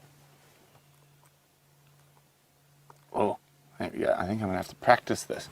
So there we go. You can see that's a satellite map of where we are. And at the moment, we are, let's change the color. We are sitting right, there's parallel road. We are about there, where that spot is. So that's where we are. Now that lioness that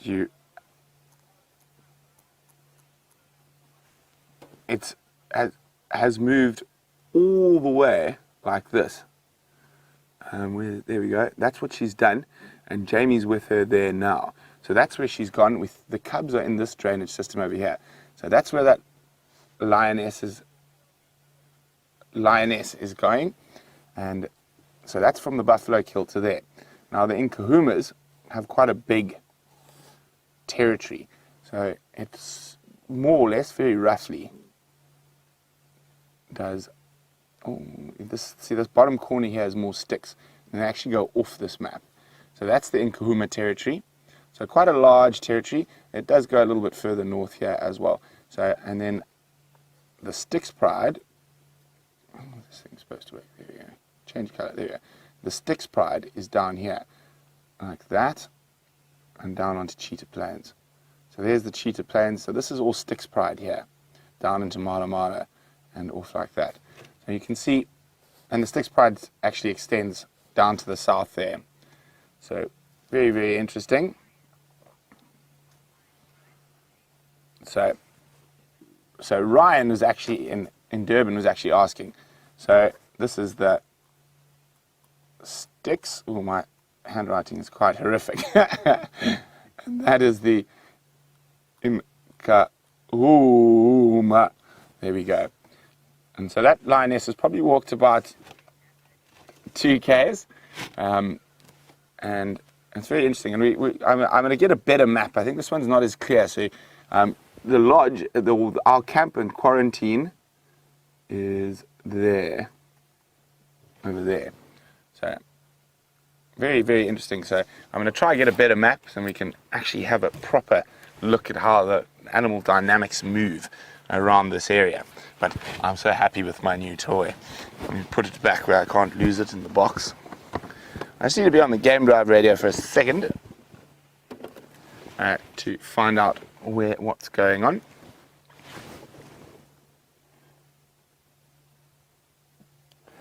Ephraim, last I heard, I'm first standby, you is second standby, Andrew's third standby.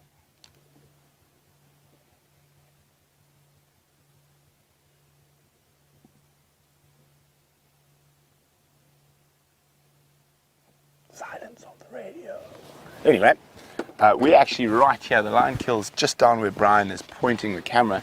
So we're going to head in there shortly. There's, as you saw this morning, those who are watching, it's a very thick area and it's right in the bottom of a drainage line. There we go, use the word drainage line. So it's at the junction of two little rivers. So there's only space for 2 vehicles at a time. So normally with lions, we would put 3 vehicles in, but just there's a lack of space at the moment there. Now with the cubs, that if that lioness goes back to the cubs that Jamie's following there now, I think we'll only put a maximum of 2, maybe one vehicle, just depending on the situation, because they are quite young. And now those young cubs as well, we won't view them after dark. It'll be a zone sighting, and we'll try not view them too much when the mom's not there. If we find them and mom's not there, we generally spend a very short time and then we leave. But when mom's there, it's okay, because she can defend them from hyenas and different things.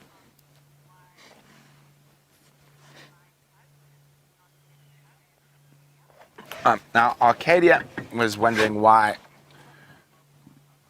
we view lion and leopard cubs differently.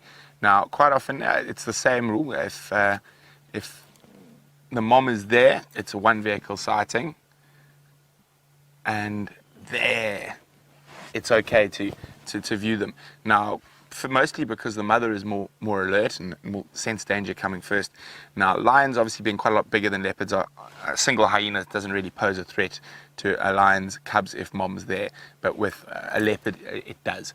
So a hyena will be sorted out by a single lioness, a single hyena, and that's the big difference. And we try, I mean, we can't not affect when we're driving around here, but we try and minimize our effects as much as possible.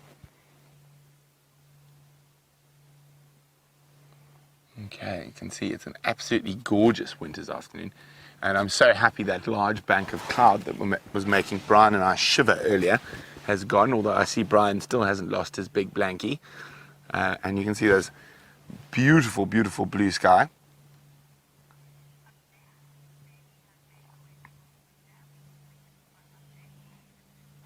Okay, so we're going to be standing by here waiting for our chance to go into that lion sighting. The Nkuhuma's on a buffalo kill. While we do that, let's go see how Jamie's faring. Well, Brent waits for his turn at the lion sighting. We're waiting for our lioness to come to us. We are back where we were before, which is at Buffelshoek Dam, this time with a slightly different view, and a really stunning view at that, of a couple of very nervous impalas. Definitely not comfortable with the whole drinking situation. You can see them huddling together nervously, constantly alert. This is one of the most dangerous parts of their day, heading across for a drink. Puts them right out in the open with very little in the way of escape routes, and they have to contend with the ever-present risk of crocodiles. Not that there are any crocodiles in this area that we know of, but that definitely doesn't mean that there aren't any. So that constant nervous approach to the water's edge. Hello, ladies. You'd best get your drink quickly. I'm relatively certain there's a lioness on her way. The question is, what route is she going to take? Is she going to come past Buffelshoek Dam, or is she going to go north? We've got Taxon helping us on one side, Johan helping us on the other. It's just a matter of playing a little bit of a waiting game and checking behind us every now and again to make sure that she doesn't pop out somewhere here.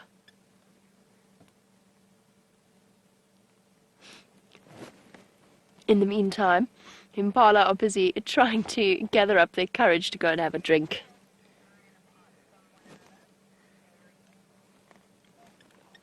And hello to Mary while we sit here and have a look at Buffelshoek Dam. And Mary, I'm turning this way because I think she's going to come through this way, so I just want to keep an eye on where she might pop out. Mary would like to know how we can tell the difference between one lion and another. I'll have to be 100% honest with you, Mary. That's, first of all, that was a little bit loud. I can't tell the difference between all of the individual lions. Because we spend as much time as we do with them, you do get to know them, to certain individuals, very, very well. And you start to look for the distinctive features. The most easily or not easily, actually, it's not that easy, especially if you're just looking at them while you're sitting next to them from the vehicle. But the most accurate identifying feature of a lion is its whisker spots that run along the side of its face. Each and every lion has a unique pattern of whisker spots, and those will stay the same throughout their lives, obviously just getting bigger. There's also differences with ears, with noses, but be very careful about identifying a lion with it using its nose, because the amount of black and pink will change throughout its lifetime, usually getting a bit darker as they get older. I think in that brief moment that I saw her face, I think that it's the female with the older set of cubs, which is a little bit of a concern because it does mean that she might not pop out here. It might mean that she's denning the older cubs somewhere further to the west of us. But I really honestly don't know. And it's the individuals like the amber-eyed lioness and the mothers of the cubs that we get to know because we've spent a lot of time with them recently, watching them very, very closely. Have our impala managed to have a drink yet? No. Still the slightly panicked approach. There's a little bit of a puddle there that they're preferring to drink at rather than coming through to the main body of the dam. But there are some intrepid females in the front that have decided that it's worth the risk to have water that's not totally muddied. Panic, panic, panic. Shame, and that this place probably smells like lion absolutely everywhere. Chandra hears alarm calls up north. Taking my earpiece out for a moment. I can hear a vehicle up north too. Let me just make sure nothing's being called in on the Game Drive channel. Oh, that sounds like a vehicle that has her. That certainly sounded like a tree going over. Well, shall we go and investigate? Let us find out what is happening there. That definitely sounded like a vehicle going off-road. Let's go and find out what's happening there. Oh, hold on. The vehicle might actually be coming to us before we go racing off and lose our wonderful view of these impala.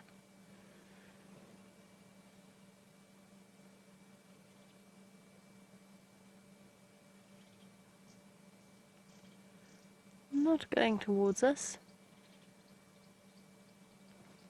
Just making sure that they check. Okay, they're going to... I can't see the vehicle. They're going too fast to be following a lion. So they're not... They don't have that image of looking like they're following a lion. Oh, come on, impala. You can do it. Let's wait and see if they manage to get brave enough to approach.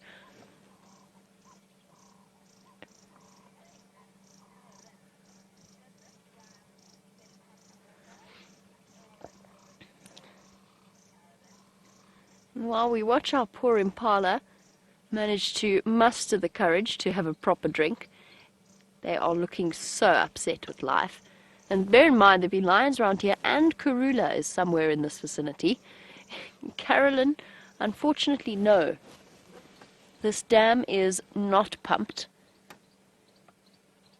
There isn't the vicinity of the facilities installed in order to pump this dam, and it is going to go completely dry. The only pumped areas on Djuma itself are close to the lodge, the Boyatella Pan and the Galago Pan. Those are the only two places that are pumped.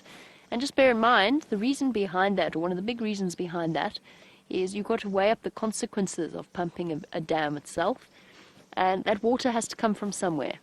Buffelshoek Dam would hold an enormous amount of water. That water has to come from underneath the ground.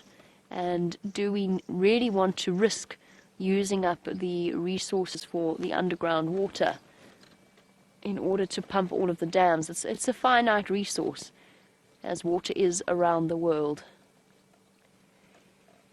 The testiculars are a bit crossed. Look at these poor impala. This is the most painful experience. Come on, guys. Come on, ladies. There we go. Panic. Backward. It is a relatively stressful affair watching them approach. Oh, panic. Panic. Is there a crocodile? Is that a stick? Did I imagine that movement? Shame. Imagine living your life like that. Every time you go to get a drink from the fridge, you've got to make sure that nothing's going to attack you.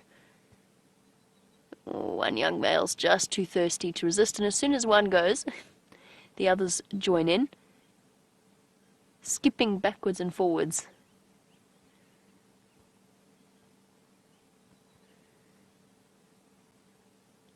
Panic!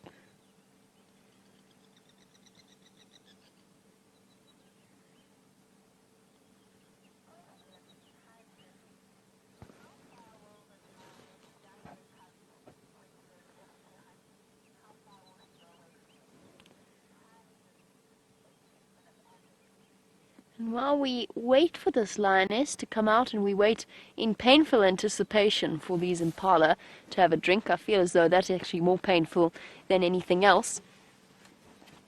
Angelique, you wanted to know how far a lioness will stash the cubs away when she goes out hunting. Oh, she could go anywhere up to 10 miles or more away from the cubs in terms of her hunting, where she has to go in order to find herself food. So whilst the lionesses tend to be, their movements tend to be a bit more restricted when they have small cubs that they are denning, they will, excuse me, most definitely be able to cover enormous amounts of ground, and they'll leave the cubs for up to 24 hours, potentially even longer at a time. Oh, mass panic, nobody knows why we're panicking, but we're panicking. And it doesn't pay to be nonchalant if you're an impala, because everything wants to eat you. Time to go. Enough drinking, it is time to go. They're all straining to look backwards. I wonder what they've heard. Or is it just that they're trying to look over the dam wall, or over the dip of the dam, so that they don't get caught by an ambush predator waiting at the top for them to exit. Oh, no, we're still thirsty. Got a split here. Not all of the impala had enough to drink. And their reflexes have got to be absolutely spot on. If there was a crocodile in there, which there isn't, I would say it's safe to say, but you never know. If there was a crocodile out there, the speed at which a crocodile can launch itself out of the water, good 10 meters or more per second, that a large crocodile is moving at. An impala or a wildebeest or any drinking antelope needs to be very, very quick on its feet in order to escape its attentions. Panic again. Minor panic this time.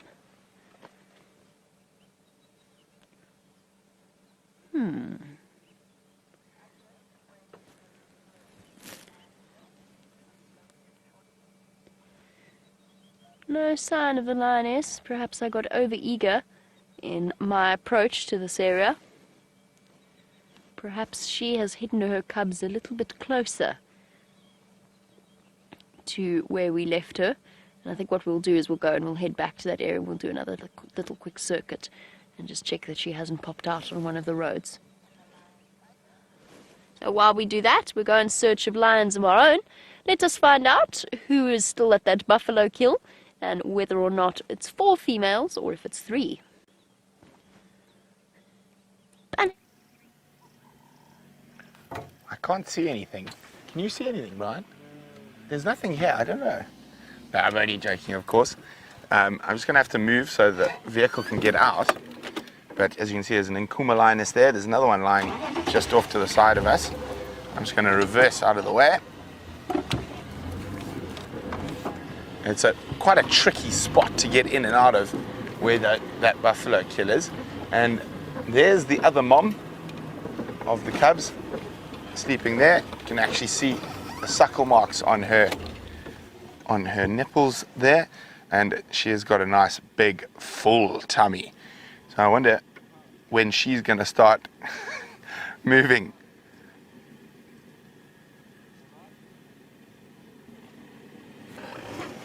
Towards her cubs.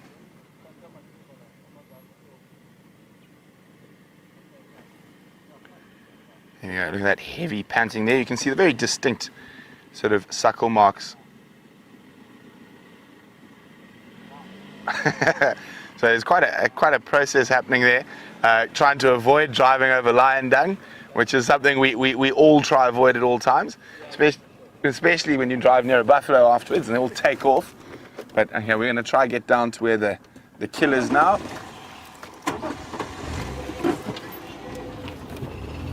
Now I saw where that lion dung was. Now literally you have to, they just snuck right past this Nkuhuma lioness because she did not move an inch as it came past her. So you can see the track here going down, and she is completely indifferent. They're lucky enough that they don't have a GoPro ball to watch out for. So I'm going to have to do it in a couple of increments. There we go. I don't know if I'm going to be able to sneak past her down to the kill. It looks like there are some lions feeding on the kill. We've got two lionesses up here. And I mean, literally, if I leaned out, opened my door and leaned out, I could probably just, grab and pull. But it wouldn't be a good idea. These lionesses are incredibly relaxed. I mean, look at that. You can see all the flies on her. We are literally a foot from the tip of her tail. Madam, I know you... Oh. No, I was going to ask her to move, but it doesn't look like she's got any interest in moving. So I'm going to have to try and maneuver even more carefully now without damaging the GoPros. She really doesn't want to move. She's just cleaning herself there, so... Ah, there we go. She's going to move off. Now, that is... She isn't... Oh, she could be pregnant, but it's difficult to say at the moment. Looks like she's going to go find a nice spot to lie down.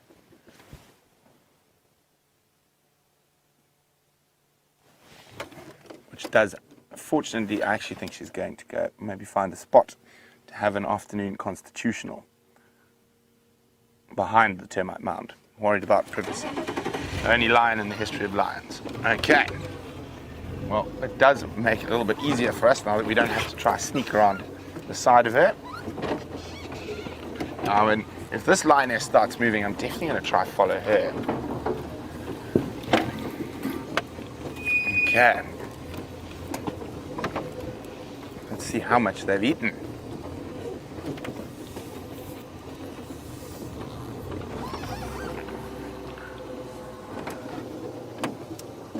This is you can see the angle we're coming into this at.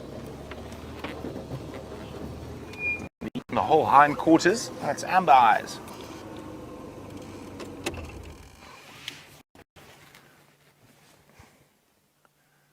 So they still haven't eaten that much. And all four lionesses are looking very happy and full. Amber eyes less so than the others, but she was really hungry. She has been mating for quite a while. And hold on, getting a grip there. There's still lots of meat left on this buffalo.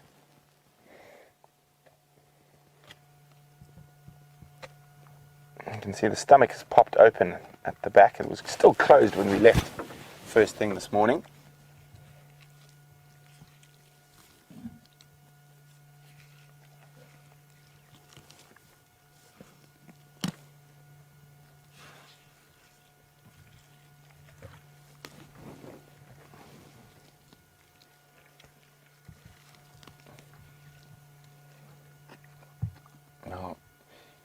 All 5 lionesses took down this massive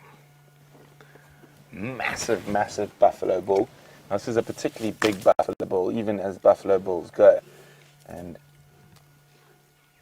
when we first arrived, the lionesses, only 1 or 2 were feeding. I think they exerted a huge amount of energy in bringing down this old boy.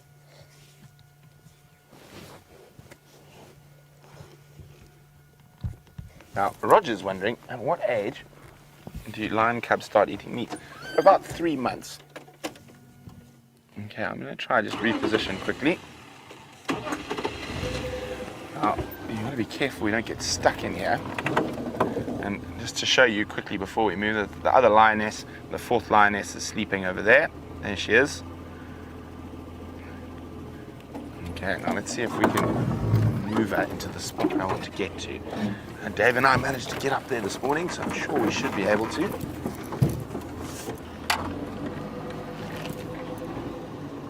And you can see the steep angle we're dealing with here.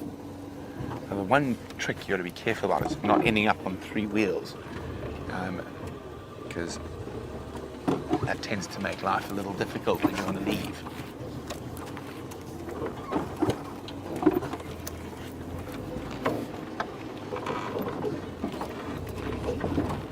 There we go.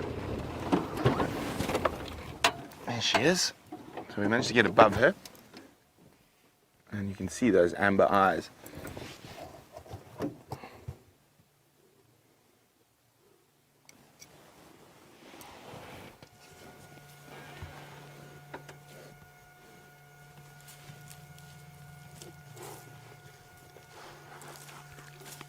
Look at that.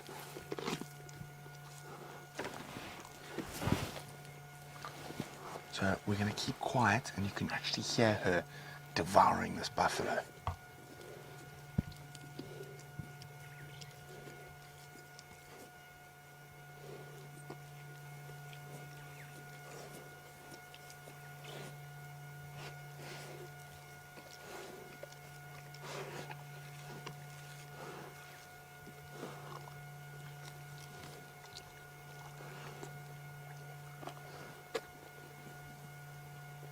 We've got a very strong smell permeating through the air of undigested grass. And you can actually see it all there, around there. So that's some of the grass that hasn't made it through all 4 stomachs of the ruminant. And that still needs to be, would have still been, or that would have been chewed as cud at a later stage. But unfortunately, I think this boy's cud chewing days are definitely over.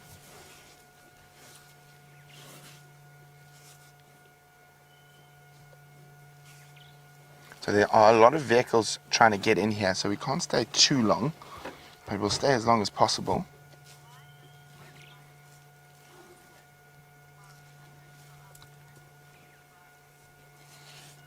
Now, Brian's wondering why one lioness doesn't stay with the cubs while the others go out to hunt.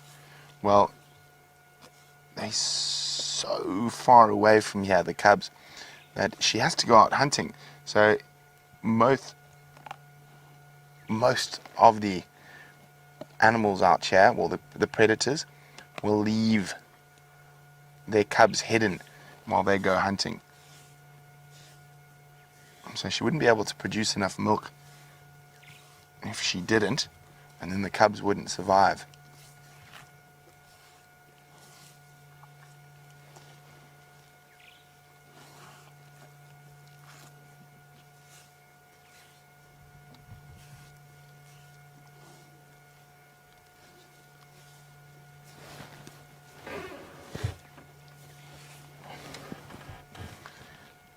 Okay, there's another vehicle coming in now, so we want to get out of here, otherwise we're going to close up the sighting.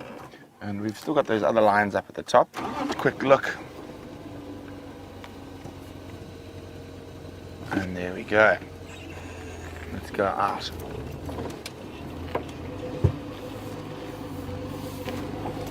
Now, I want to keep an eye on that, the one mom, to see if she decides to start moving at some point.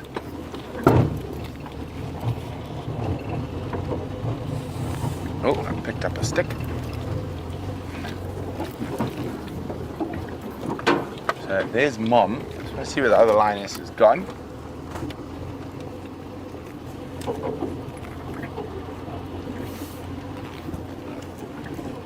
Where did she go? She walked off the around the termite mound. Can't can't see where she's gone just now. We'll have a look a little later.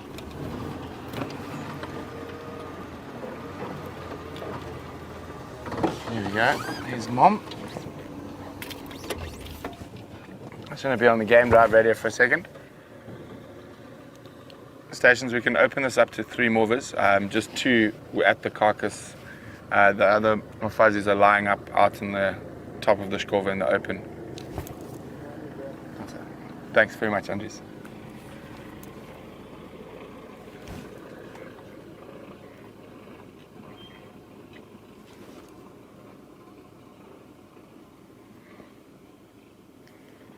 Okay, as you can see, I wonder when she's going to start moving back towards her cubs.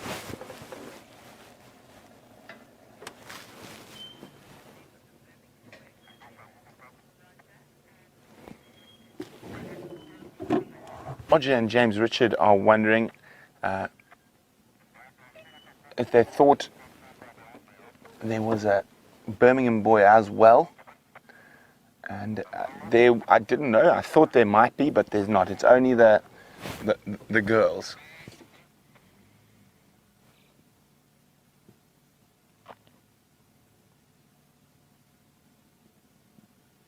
I've got a few more minutes we can spend with Mom. And there are unfortunately about 5 or 6 vehicles still waiting to come in here. So we've had such a great view, and we had a great view this morning as well. And we can't be too selfish. We've got to share. Oh, there's the lioness. There she is, fine. She's walking away. She might be... I wonder where she's off to. No, she's just going to lie down. Maybe she's just going to lie down there.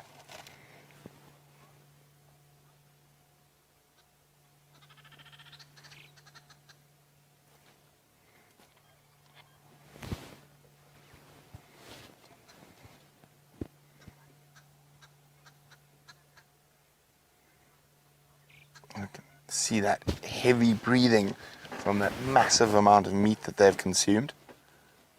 Now, on average, a lioness will probably eat about 8 kilograms, so just under 10 pounds of meat in a day.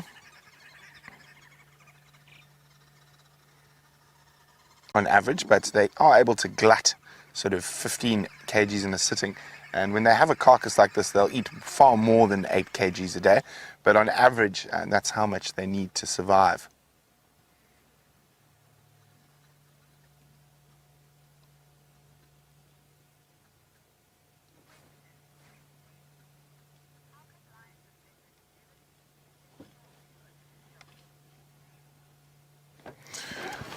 Hi, Jen B. Jen would like to know why lions and leopards don't use their claws to open a kill. Well, their claws will just get hooked and they might damage them if they rip. They're sort of more for catching rather than opening. And you can see she's giving her paws a lick. And of course, I think it's much easier for them to use those modified premolars that basically work like a very sharp pair of pliers to open up thick skin.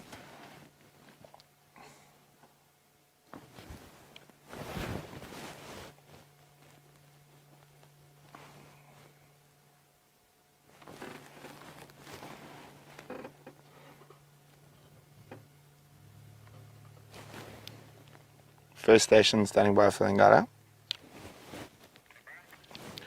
Start making your way. When you get to the turnoff, I'll make my way out for you. Okay, so as soon as they get a bit closer, we're going to have to leave. As I said, there's a lot of people trying to get in here this evening while there's still light.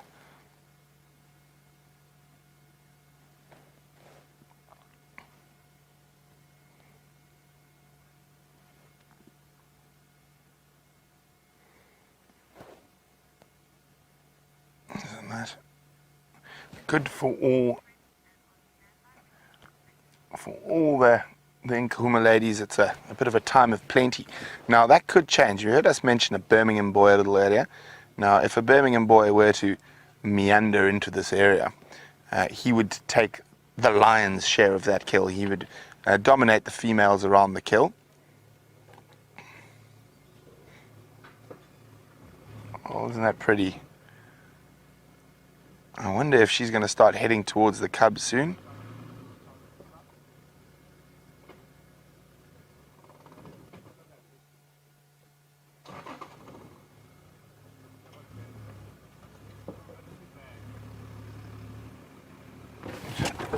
Move backwards slightly so as to make some space for the vehicle to sneak past us.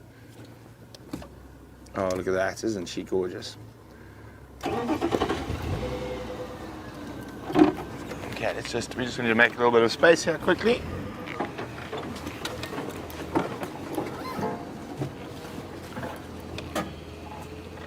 You got a shot through there, Brian? There we go. Lovely. There she is. Marisha is saying, what about those birds we could hear in the background? Marisha, I can hear a few different bird species, and I'm not sure which ones exactly you were referring to. And, oh, flat cat. So maybe not heading back towards the babies just yet. I did hear some crested francolin calling.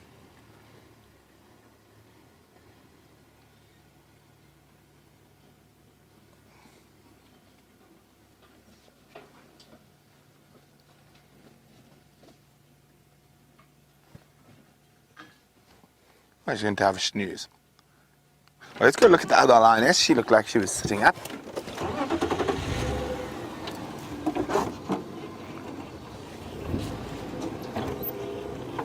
Oof, now the sun has left us, and in the shade you can actually feel the temperature drop quite heavily. You can see this is quite a spot to get into. Just getting in here and can put you in some quite precarious. I mean, what angle you think we're at now, Brian? 30 degrees, so we're sitting at about 30 degrees, like that. There we go, off it now. Now you can take these vehicles to about 45 degrees. It really feels like you're about to fall over, even though you're not. Oh, it looks like she's, where was she? She was lying over here. Where did she go? Sneaky lady.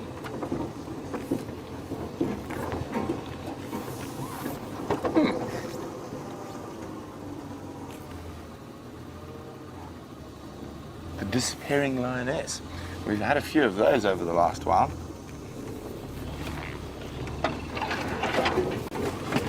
But we're going to have to move out now to make space for Neil.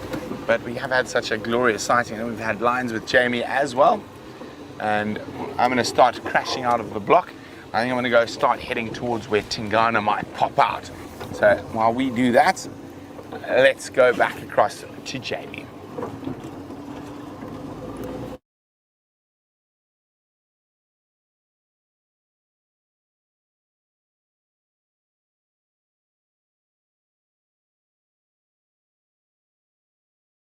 Block? Apparently you can't hear anything. There we go. Now you can hear us, Mike.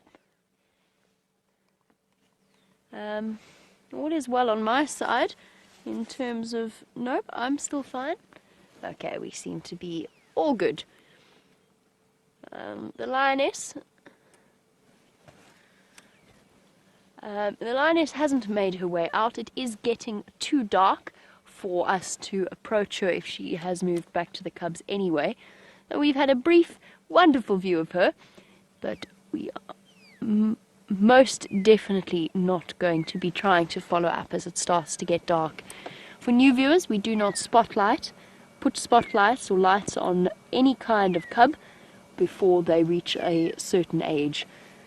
We'll be leaving her to feed her little ones in peace, and we'll have to follow up on the sunrise safari. Definitely the mother of the older cubs, because she hasn't popped out where the younger cubs were denning. They were seen first thing on the sunrise safari this morning with James. And bravo to Brent for managing to get into that lion sighting. I just overheard a very entertaining conversation between two guides on the radio. We've got two different game drive channels for different areas as we leave our Impala. One is for the west, one is for our side of things, and the conversation went something along this: are you sure you don't want to go to these lions? because you can just take standby number 16, which was absolutely hilarious. Right, while I go off and search, just in case we do bump into her, let's go back to Brent for a farewell to the lions. Well, it looks like we might not have to say goodbye, as this one lioness has got up and she's moved. This has now become a separate sighting. So I'm going to stick with her, and she is heading back towards Djuma. Now, I can't see suckle marks, or if there are, they're quite new. So this could be the mom of those tiny little babies we saw this morning. Now, that could mean there could be 3 Nkuhumas with cubs. Wouldn't that be absolutely spectacular?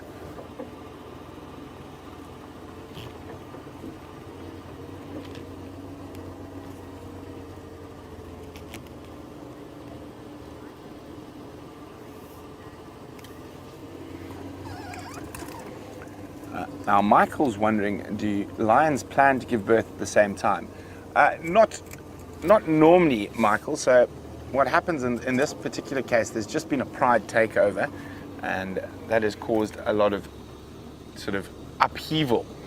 And that means to placate the new pride males, all the lionesses would have probably come into estrus at about the same or similar time. So that's why we're having the cubs quite close together. Sorry, sweet. The Singala is now mobile east towards Gari Main. I'm going to keep with her in the block.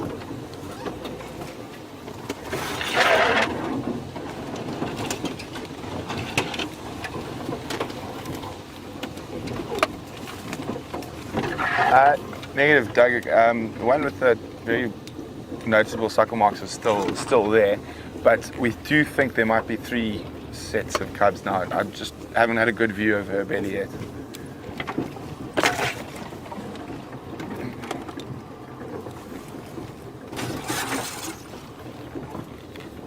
So you guys gotta let Doug know where to go on it. Afim, he went into Vuyatela. He was quite far in when they lost him this morning. Okay, so we're still with her.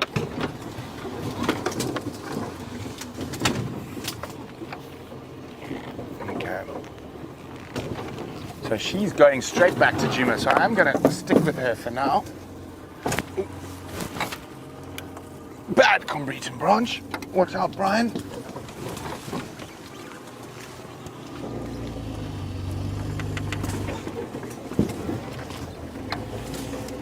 Okay. So she's just over there, but I'm going to try not go through the thick area she is. I'm going to jump ahead of her to the road. And I'm going to have to be on the other game drive channel quickly to let the guys in the north know that she's about to cross.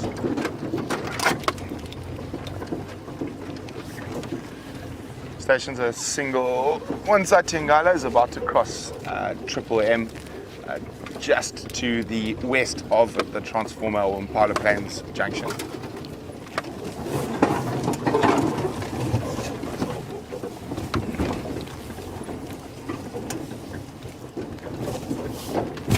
Okay, we're just trying to get around the termite mound.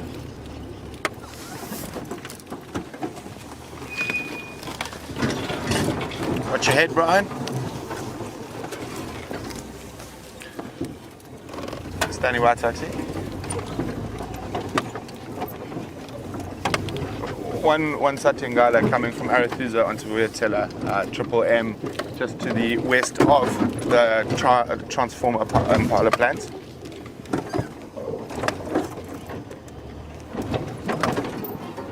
There she is, coming out into the road.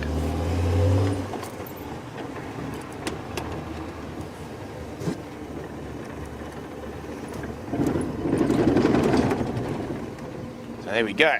So she just went through a bit of a thicker area. We decided to take our chances in a slightly more open area where we had the opportunity to. And I'm still trying to have a look at her teats. Could be signs of suckle marks there. Let's just jump up around in front of it.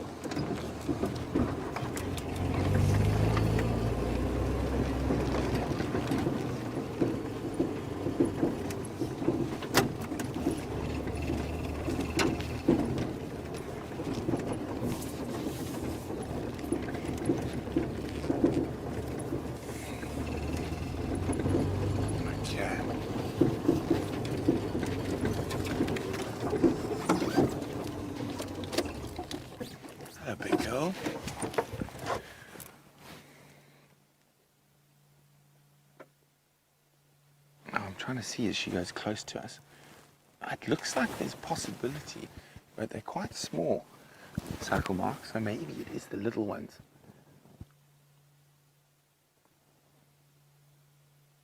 Now she's crossed almost exactly where Tingana crossed.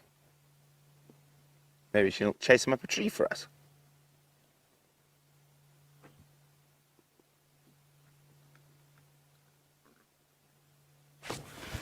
Okay. Now Dina's wondering, is there any way to know exactly how long it takes her to digest meat to produce milk?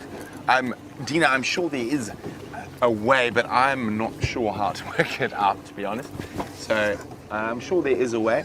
I'd assume that they probably, digestive process might be a little bit quicker when they've got cubs, due to the fact that they need more protein to produce milk.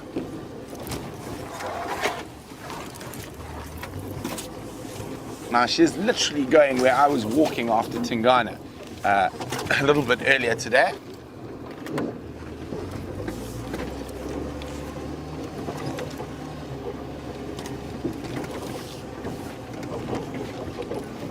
So we'll stick with her now while we can, but if I feel she's getting near a den site where there are cubs, I'm going to leave her because it is getting dark. But I think she is still quite far away from the cubs at the moment, probably about 3 or 4 k's. Maybe not that much, but probably about 2.5, 3 k's from the den area.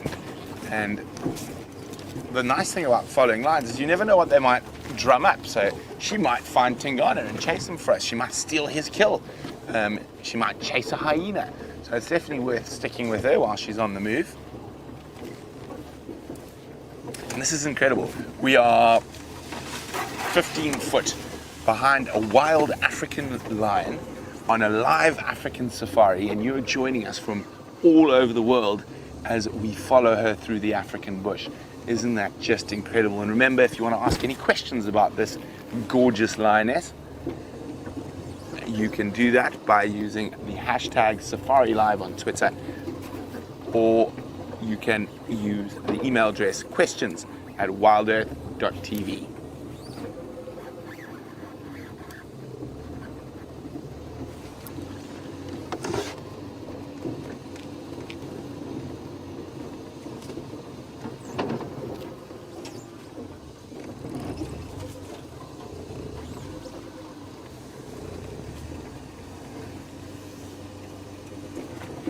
Let's have a look. Fortunately, so far she's choosing a nice, relatively open area for us to follow her.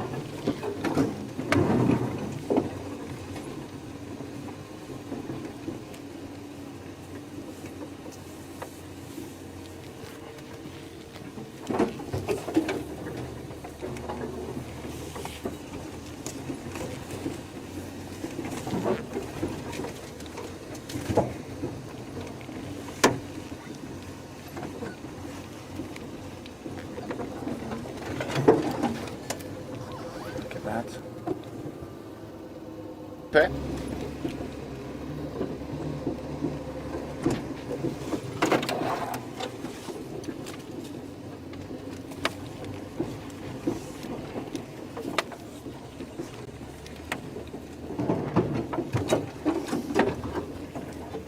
Oh, come on, hopefully she finds us a Tingana. Wouldn't that be nice, Brian?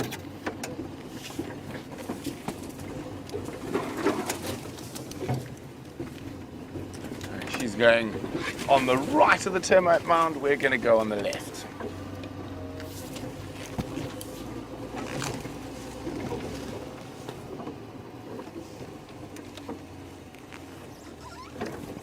The drought certainly has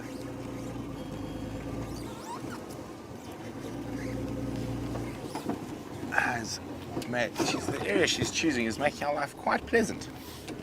Also, it helps that it's not night time. It's always more difficult to drive through these areas in the dark. It's the first time we're going to have to take a bit of a wide run around here to avoid some bushes and that.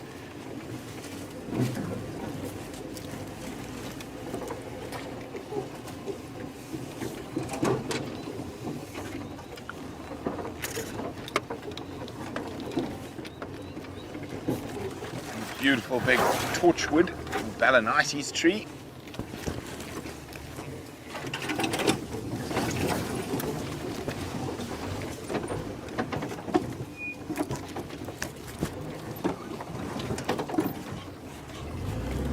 Okay, so she's going to a bit of a thicket.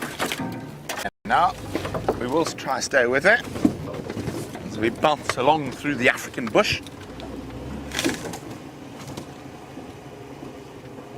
But now from one large lioness to some smaller ones. Guys, I've got such an incredible surprise for you. Oh my goodness, I can't wait to show you. She wasn't going to feed them, she was going to fetch them. Look at this. Look what we've got here. Hello, little munchkins. Aren't you just too gorgeous?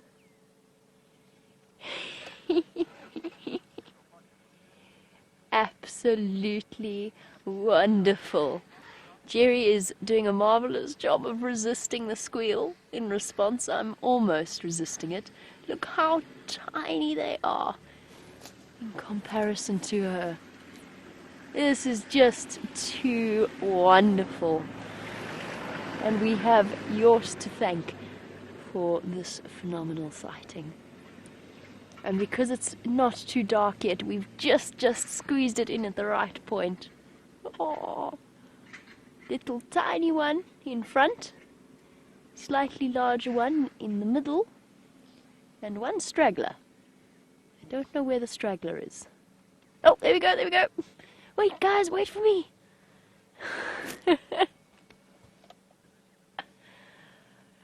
It doesn't get better than this, does it, Chandra?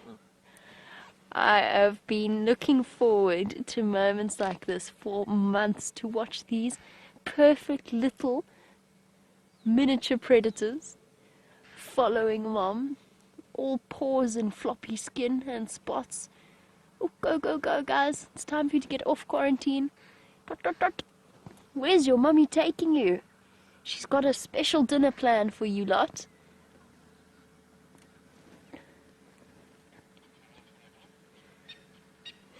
So cool. Okay guys, we're going to reposition. We obviously, when it gets dark, we are absolutely leaving them be. Oh wait, hold on, there's one little one that's still, let's just wait. I wanted to catch up with Mom first before I reposition. Don't want to make them feel uncomfortable. Go little one, go! Go, go, go!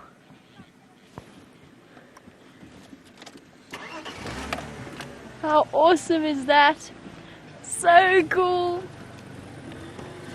Jandre, that's the biggest smile I've seen on Jandre's face in a long time. We are some of the most spoiled human beings on the planet.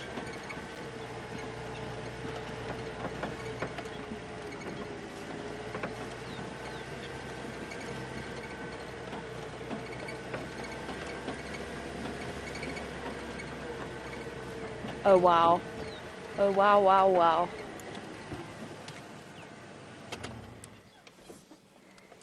Look at that. It's time for a rest. Okay. We are going to be extra specially careful with the sighting. You can see I'm giving her a huge berth in terms of distance to make sure that she is not frightened and her cubs are not frightened. You can see them gambling playfully in her direction. Whoopsie! Little ones, Mom has got such a special surprise for you. You're going to have a bite of buffalo carcass. Shame. Mommy, wait, Mommy, wait. Oh, straggler again. Where's the straggler gone? Oh, little straggler. Come, come, come. Mommy, wait, Mommy, wait, Mommy, wait. I'm coming, I'm coming, I'm coming. Wait for me. Oh, Mommy, we've got such little legs. It's hard to keep up.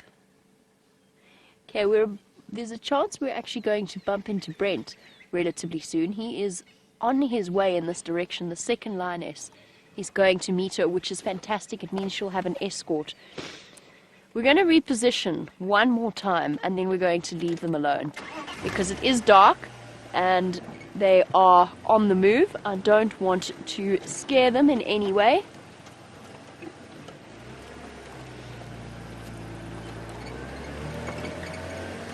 Back onto the road.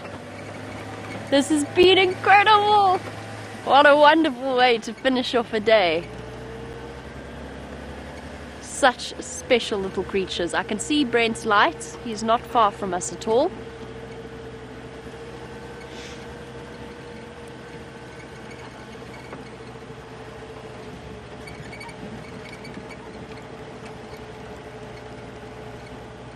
Okay, we're going to reposition for one last view. I'm going to get a little bit ahead of her, and then we're going to leave our little lion cubs to their nocturnal journey. Let's just speed round here quickly. I don't think you're going to wipe the grin off Chandra and myself's faces for a long time to come. We're going to be bouncing off the walls when we get back to camp tonight.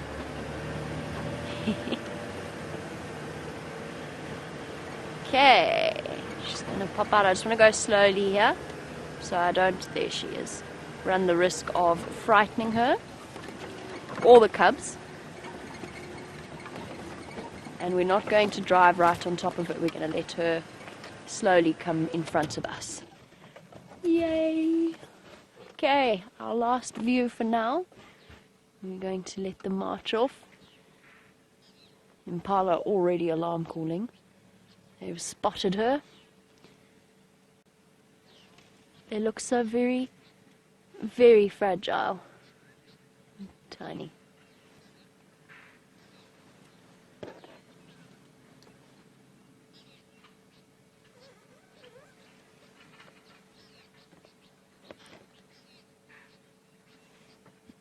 Bouncing across. Oh, standing on each other. Oh, you're so cute.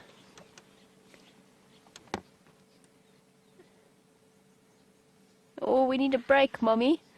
We're so tiny and our legs are so short. And she is striding off in the direction of the carcass, watched by a host of impala.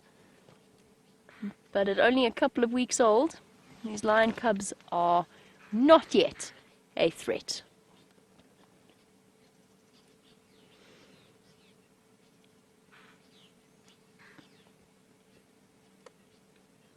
Wow. Isn't this absolutely incredible? There's always that little straggler. Well done, girl. You've done a good job. They worked hard last night to fill their own stomachs, and now taking the cubs across to them. Guys, we're going to let them go off into the darkness, since it is, and we're losing light. You can see the impala racing across, giving her a clear demonstration that they are bigger and stronger than her. So while we let them disappear off into the night, let's go back over to Brent.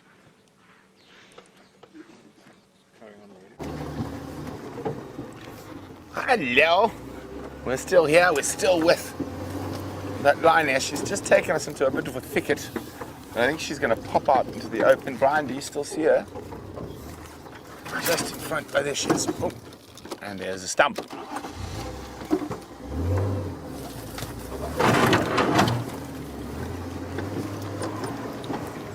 So what's going to happen, we're going to keep following her. If she does meet up with the other lioness, we'll turn all our lights off. There's still enough ambient light for this camera. This camera we can operate without our lights on. So it's the light we worry about quite a lot with the little guys. But these guys are obviously the bigger cubs. So it'll be very exciting to see the greeting. Now I think that lioness is taking the cubs to that buffalo carcass. So interesting times ahead, and we'll only probably find out that on tomorrow's sunrise safari. But isn't that exciting? She might not meet up with the others. She might actually just go for a drink and then head back towards where her cubs are. Now she can hear the impalas that are alarming at the other lions. I don't think she knows whether it's other lions and even another member of her pride from the impala alarm calls.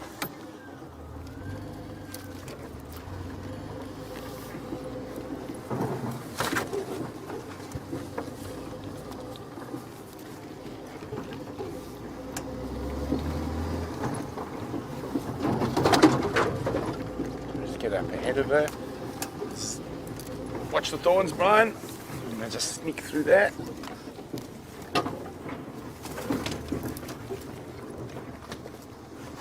There she is.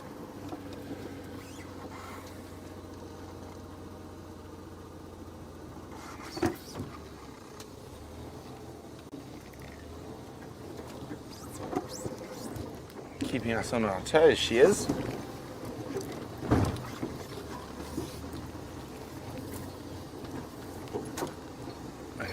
This little maze we've got to work our way through of thorn bushes here.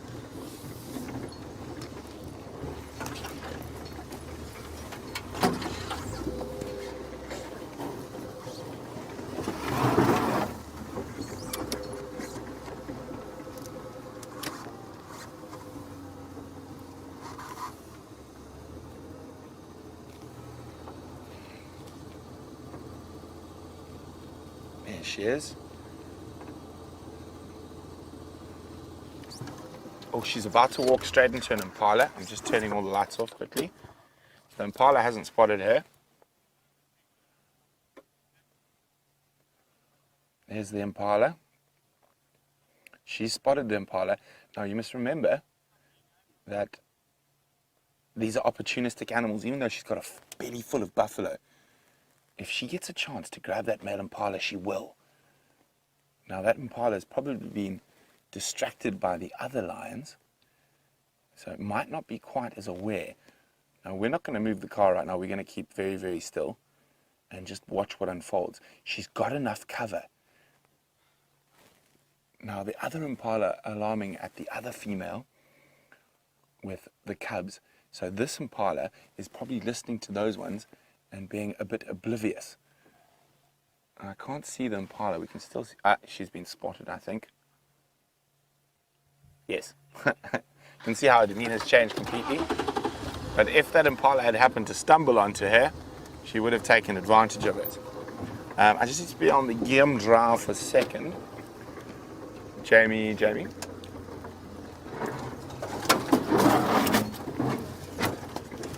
confirm that other lioness went off the western edge of quarantine.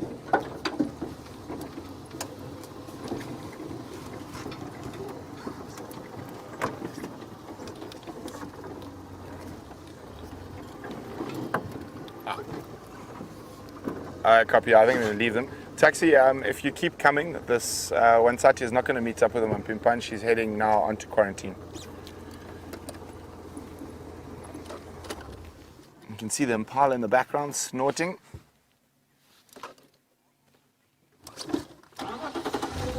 Okay, so they're not going to meet up. I think she's going to be making her way back towards her cubs, so we can stick with her. Ephemios, make your way. So I think she might even walk right past final control on her way down to have a drink at the Vuyatela Dam pad.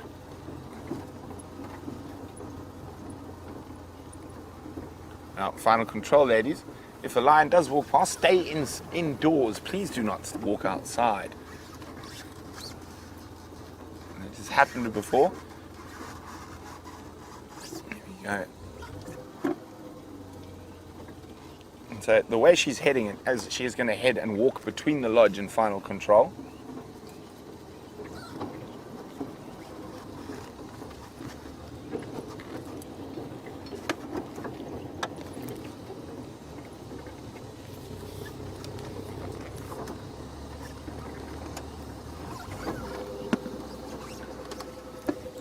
Firm yours. I think I can see suckle marks on her.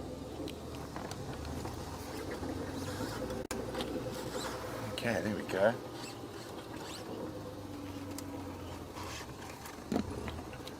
Hey, firm.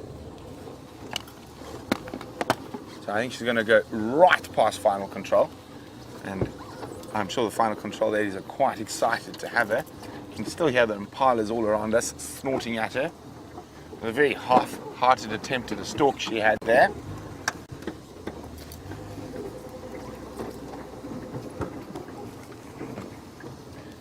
Tux, I think she's going to walk between Yuri's house and Vuyatela. So I think she's probably 100 meters from Yuri's house at the moment, walking across quarantine.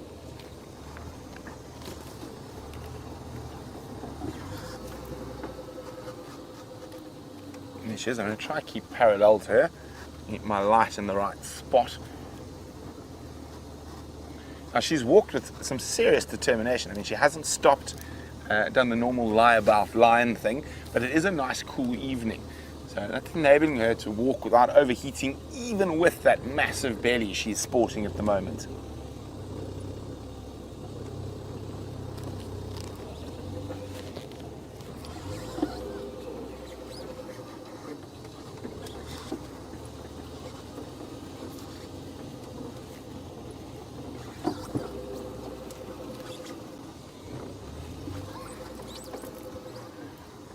Now, she's heading back to those tiny cubs you saw. Now, Roger's wondering, will they meet up? No, the other lioness has actually gone past behind her. I'm convinced that that other lioness, those cubs are about 3 months old, she's going to take them to the kill. So they'll probably be on that buffalo kill. And so she won't meet up with that other lioness and the cubs you just saw with Jamie. She'll probably feed her cubs, spend some time with them. And just hang on a second. Okay, there's a person there that she started looking at a little bit too intently. Mfwet, ngala. So I don't normally do this, but we don't like it when lions look at people like that. I'm just going to go across to Jamie so I can go tell that person that they're being a bit silly. Oh. Definitely not the best time of day to be wandering about. We are going to let Brent manage that situation. Obviously, we've closed the sighting now. We have left the lioness and her cubs. It's completely closed. There are no vehicles in it. Just for those of you that might be feeling a bit concerned for them, we've left them to go wandering into the night, and we will probably find them, and I hope you're all as excited as I am. We will probably find them tomorrow morning on the buffalo kill. It doesn't really, the excitement is going to got a few hours to sort of percolate and build before we rejoin them once again tomorrow morning on the sunrise safari. And I really hope that some of our new viewers were watching those. I know we had quite a few new viewers at the start of the drive. I really hope a few of them stuck around to get to see that special little moment. Oh, well, we head away from the lioness and the cubs. We're heading in the direction of where Tingana's tracks were last seen, just in the hope that we might top off our marvelous Monday with, it is Monday, right? Yes. Our marvelous Monday with the sighting of Tingana once again, just because we like to aim incredibly high out here. The Tingana being the dominant male leopard in the area. Let us go and see if we can't find him. It's bitterly cold. Suddenly the temperature has plummeted, and there's a good chance that he's going to be wandering about.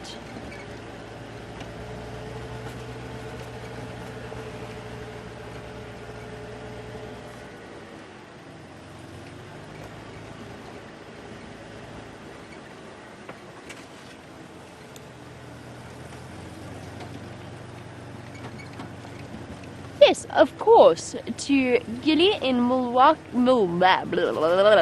Apparently, Gilly, I can't even talk, let alone describe things. I'm just listening to the game drive comms. The lioness is distracted. I'm going to let Brent tell the story, but all is well on that side, just for those that are concerned. Right, Gilly in Milwaukee. Let's try this once again. I mentioned a baobab is my favorite fruit, and you wanted to know what its sort of size and taste. So size-wise, it is, we'll just pop this down for one moment, size-wise it is about this big, some bigger, some smaller, but sort of roughly the size of a large baseball with a very, very solid skin. And it has a beautiful tangy taste, like a tangy, citrusy, almost like a combination of guava and grapefruit. There you go, a bit more descriptive than animal smell. And speaking of animals, Brent still has his lioness. Let's go across so he can tell you the story of what happened. Well, there was a bit of excitement for the evening. All is well, and she is now about to walk past the entrance to Final Control. And there she is. Maybe she'll have a look. Maybe she might go join the ladies. She's looking actually into Final Control at the moment. They're watching her through the window. So we'll show you quickly. Here we go. Now you can see, who's that? Geraldine or Louise through the window, watching the lioness there. There we go. It's Chelsea, watching the lioness walk past. There she is. She's going to head down towards the Djuma pan.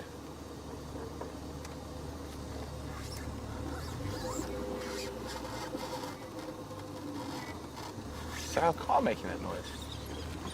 Strange. Okay, well, she's in the thicket, so I'm just going to pop round ahead of her.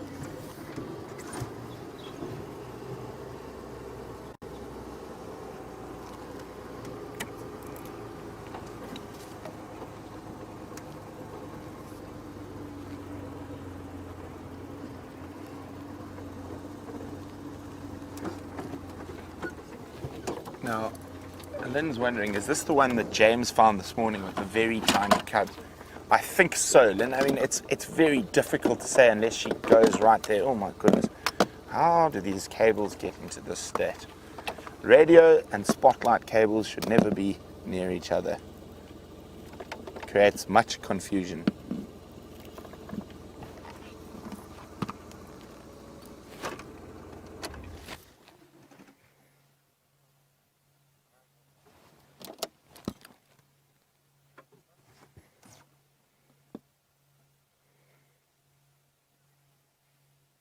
So even though she's got that full belly, you can see how she's still alert. I mean, she did have an attempt at the stalk at an impala and attempted a stalk at a human. That's not a sentence we had to say every day, is it, Brian? Can you say it with me? Attempted a human stalk. Yes, that's very interesting. Now, during the day, she probably would have completely ignored that human. But because it is night time, going into the is very different. She knows dominant predator. We are the dominant diurnal predator, but she is the dominant nocturnal predator.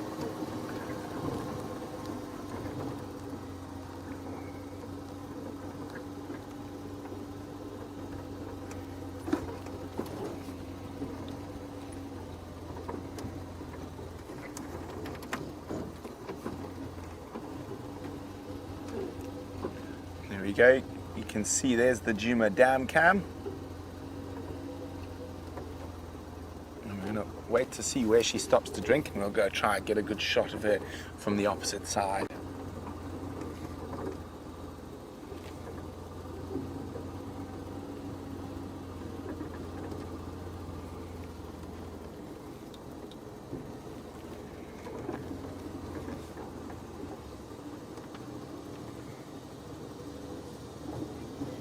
Okay.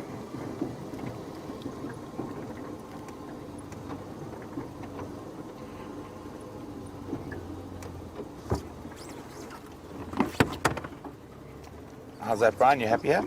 You good? Perfect. Here we go. Yeah, stopping for a drink. Isn't that gorgeous? Isn't that absolutely stunning? You can see a reflection in the water there. Absolutely beautiful. I've got to stop saying absolutely. I've used it 4 times.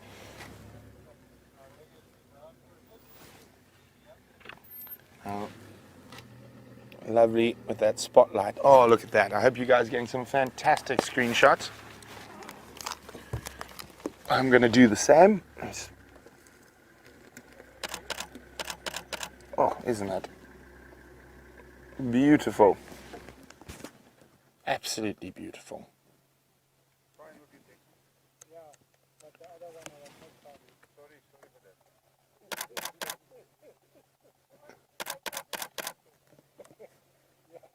Look at that.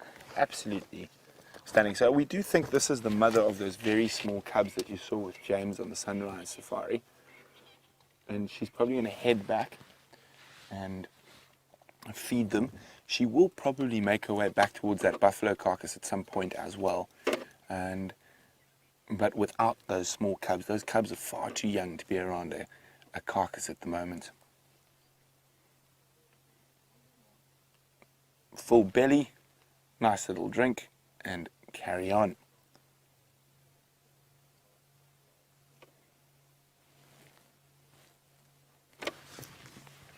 Now, I'm going to try and continue to unravel. If you hear funny noises, it's me just trying to unravel the nest that the spotlight cable has become stuck in. Ah, there we go. Aha. So I think we're going to leave her now, and we're pretty almost certain she's heading back towards those cubs. So I think I'm just going to leave her to carry on. No problem. And I'm going to try to finish untangling. I think I've got it now. Let's go see what else is out there in this nocturnal wildlife. So while we move on and see what else we can find, Jamie's got a gorgeous African sky to show you. We do indeed. Goodness, what is wrong with my speech pattern today? We have a gorgeous view for you. Just take a moment to watch this stunning vista.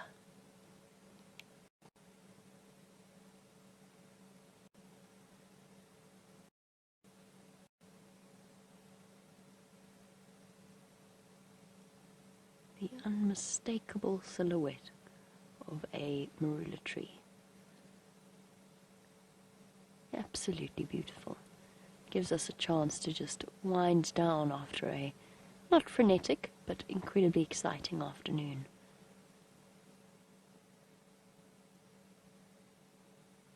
It also gives us a chance to listen to the sounds of the evening in the African bush.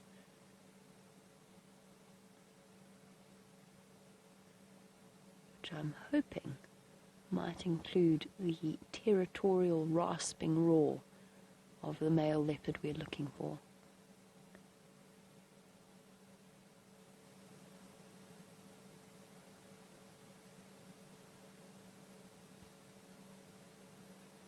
Oh. All is quiet, except for the plaintive calls of Taxon on the Game Drive channel to get the guys to open, to warn them all not to have anybody walking outside the lodge because there's lions. He's desperately trying to get hold of them. Right, thus continue on into the night to search for Tingana.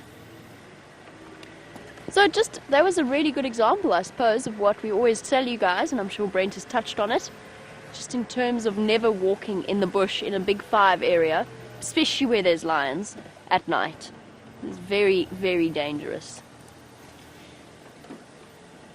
I wish Tingana had been on this tree. Would have just completed that view quite spectacularly. Leopards silhouetted against the burning bright orange of the African sunset. What did James describe it as yesterday? It was hilarious. Awe-inspiringly savage, or something similar. It was a very interesting description of a sunset. And a layer cake of light. It was a beautiful description, don't get me wrong. It was just an interesting one. It's one I've never heard before. Shall we stop and have another look at this, now that we've got an open view?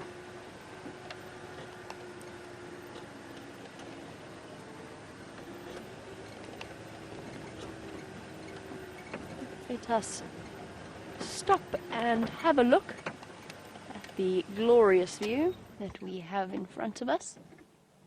As dust comes flying past me from my wheels. The Drakensberg, highlighted in red. Stunning. And the twinkling of the lights of various villages way off in the distance there.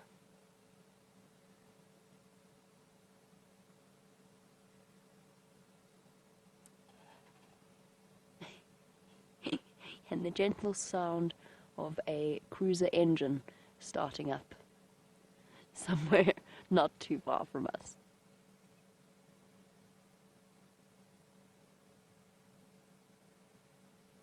I wouldn't be surprised if it were an engine that had stopped, because they've why has they're doing a U-turn now? Let's go find out what's happening there. Let's go and investigate. I'll turn my game drive comms, switch them over a channel. Right, so while we do that, I walk in the rain. That's the name of the viewer who would like a question answered. I walk in the rain. You're wondering how many sets of cubs we have. The answer is 2 confirmed from the Nkuhuma Pride. Quite possibly 3. But that's unconfirmed for now. So it could... What is there? Oh, cool. Very cool. A white-tailed mongoose. Shuffling about. Yep. A white-tailed mongoose. How awesome is that? Don't go. It's okay. Come back.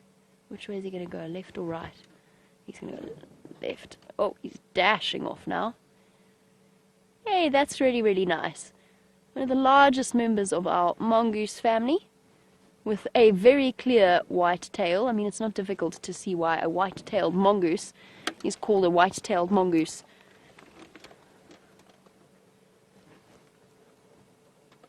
Okay, let me see if I can't. I'm going to have to go a bit further forward. I was hoping I could roll forward without having to switch on. I think he's gone. I think he has dashed off. Yeah. No, he's vanished. Hey, that was really, really cool. That was one of the longer of our white-tailed mongoose sightings. Sorry to... I walk in the rain. We suspect there's 3 sets of cubs, but we know of 2 for absolute certain. And then there's also at least 2 sets of Styx cubs. Well, what a marvelous day to be out in the African bush. I'm going to go see what is here on this road. Somebody's found something. But while I do that, I'm going to actually say my farewells for now, unless there's something terribly exciting there. And a big thank you to Jean-Andre for his fantastic camera work as always. I know this, I'm sorry, I'm not concentrating right now, because I want to go see what's happening here. But while I do that, a big thank you to all of you for joining us on this marvelous live safari experience. And a big thank you to Jerry and to our control. Right, farewell. We will see you all on the sunrise safari. Cheers, guys. We'll catch you then. Bye-bye, everybody. Hello. I'm back, and look at that gorgeous, gorgeous African sky. Now, I've been reminded... Oh, I'm just trying to... Oh, that's why I'm attached through my jacket. I've made a mess here. About my wild cotton. So I need to find it. It's in my box somewhere with my extra jerseys and blankets and things. Brian says I put it in the box. And Ryan is normally right. What have I done with the wild cotton? Does it go into my jersey? No. Maybe it's in my other box. You can't have enough boxes. I really believe that. I've got lots of boxes.